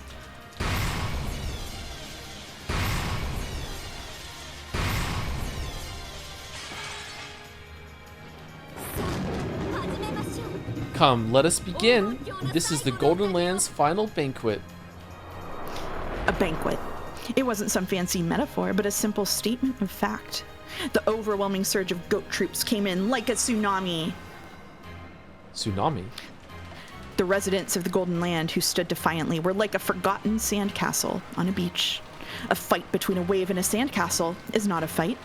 This was a banquet for the oncoming Vikings at a stand-up meal, the voracious, merciless goats.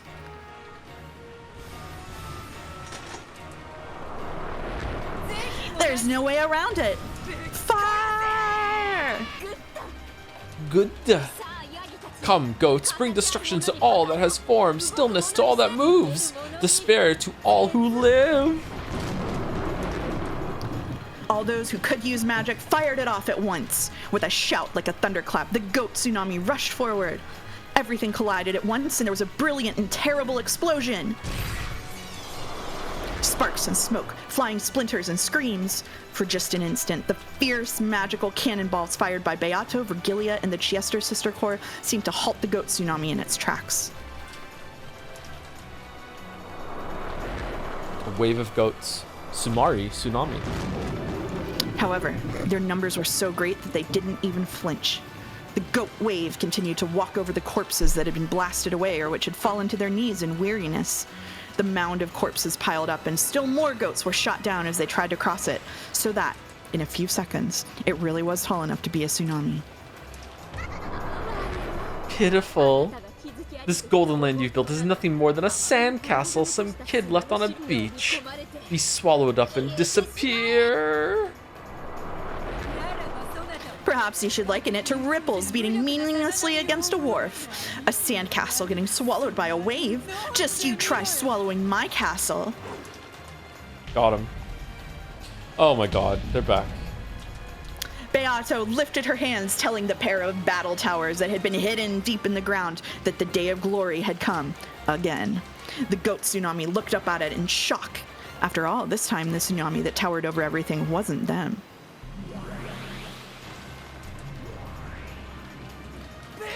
Fire! A thunderstorm of rapid-fire ballista rounds leapt from the battle tower gun ports. The goats let out a confused scream at the furious tempest that was bearing down on them. However, they saw something else too. Smothered mate.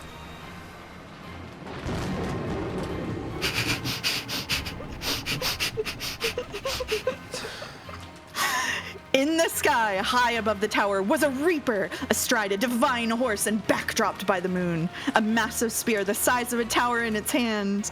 The great witch sitting on the horse by the reaper spoke. Welcome back. This world does not belong to you. Do it, teacher!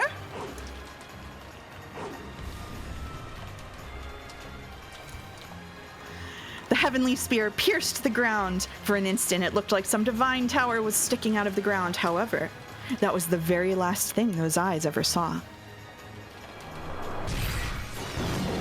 The sacred spear was the embodiment of heaven's wrath, and the strength to bury an unclean city in a single stroke was unleashed upon the pack of goats. With a massive explosion that resembled a volcanic eruption, goats were sent flying all over the place. Not bad. I guess they really are witches. But is it enough? The enemies keep on coming. It looks like we'll be the ones swallowed up after all.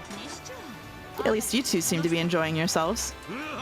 Whoa! How could one fail to enjoy such a festival? It seems our time in the limelight shall not be stolen from us after all. Looks like it. I'm all fired up. Yes. The crowd of goats truly was like a wave pressing in from the sea. You might be able to split a ripple on the beach with your feet, but you can't split the sea. Witches could. However, that meant the other side also had someone who could split seas. Suddenly, smoke poured from one of the two towers, and the ground shook as it crumbled.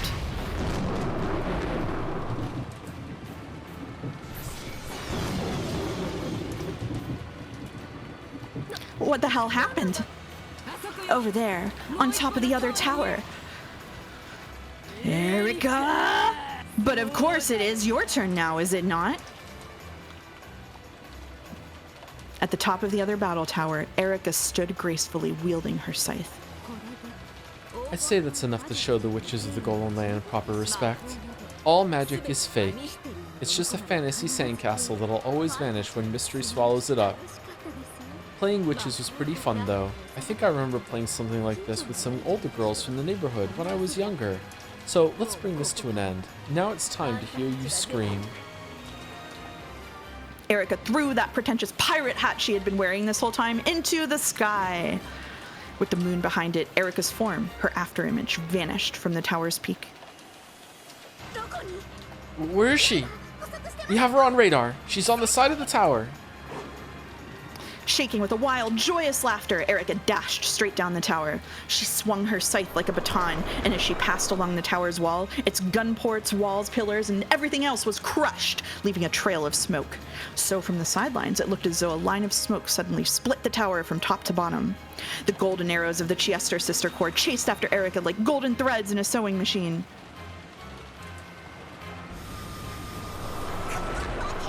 You monster! Get yourself sewed and embroidered, nya!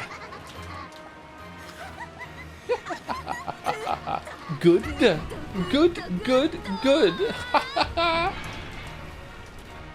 Even the golden arrows couldn't catch up with Erica. Finally, Erica reached the bottom of the battle tower and empty cartridges were ejected from the golden bows. Burst, useless tower. Isn't that the phrase? Erica, who had now landed on the ground, slowly stood up and tapped the tower behind her with the handle of her scythe.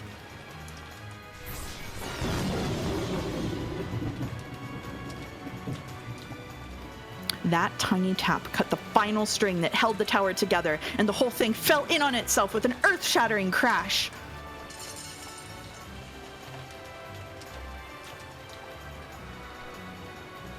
Once again, the dark tsunami rumbled forward through the rubble and smoke. I am Frodo Erica, Witch of Truth. This moment marks the dismantling of the Golden Land by the truth. Dust to dust, illusions to illusions. I'll end your daydream for you. Come, try and remember, ghosts. Remember how you died so long ago. The goat tsunami swallowed everything up. When she saw them sink under the black sea of goats, Erica guffawed from atop the debris of the tower.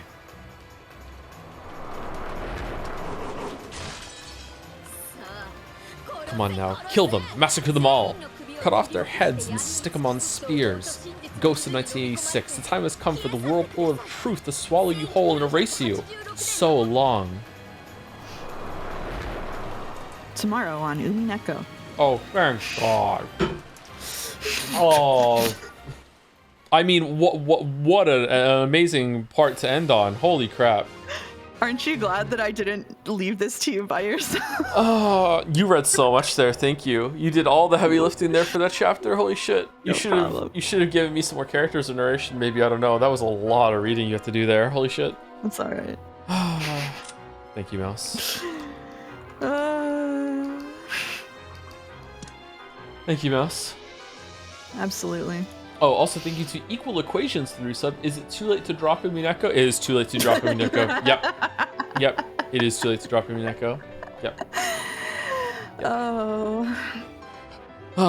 Anyway, apologies to read and run, but well, we're done before 5, so that's good. So yeah, I need to go. So who are we rating? And I will be back on stream in about 2 to 3 hours on Mouse's stream to read Sekimea. I will try to be back before 8 o'clock my time, which is in 3 hours from now, but like it might be around then. That's okay. I told them I'd start at the regular time and just play a cozy game if you aren't around. Is there anyone for the community that is streaming right now? No clue. Anthony Fantano is live? I don't know who that is. Most of you played the new Hobbit game? No, it had really bad reviews. New Hobbit game? Nikki Jakey is live. Let's go Nikki Jakey then. Nikki Jakey. Yeah. See you tomorrow, chat. Thank you, Tom and Mouse. Mostly thank you, Mouse. Mouse carried. Mouse carry. 80 carry.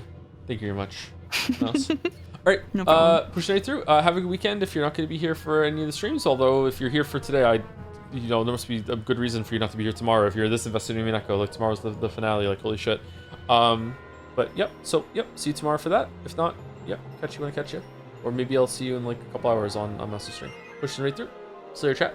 Hope you enjoyed it. Bye. The Disney music is going on now. Anyway, anyone who stuck around, thank you very much. Or watching on the VOD. What do we do now? We say bye Naja. Bye Naja. Bye Naja.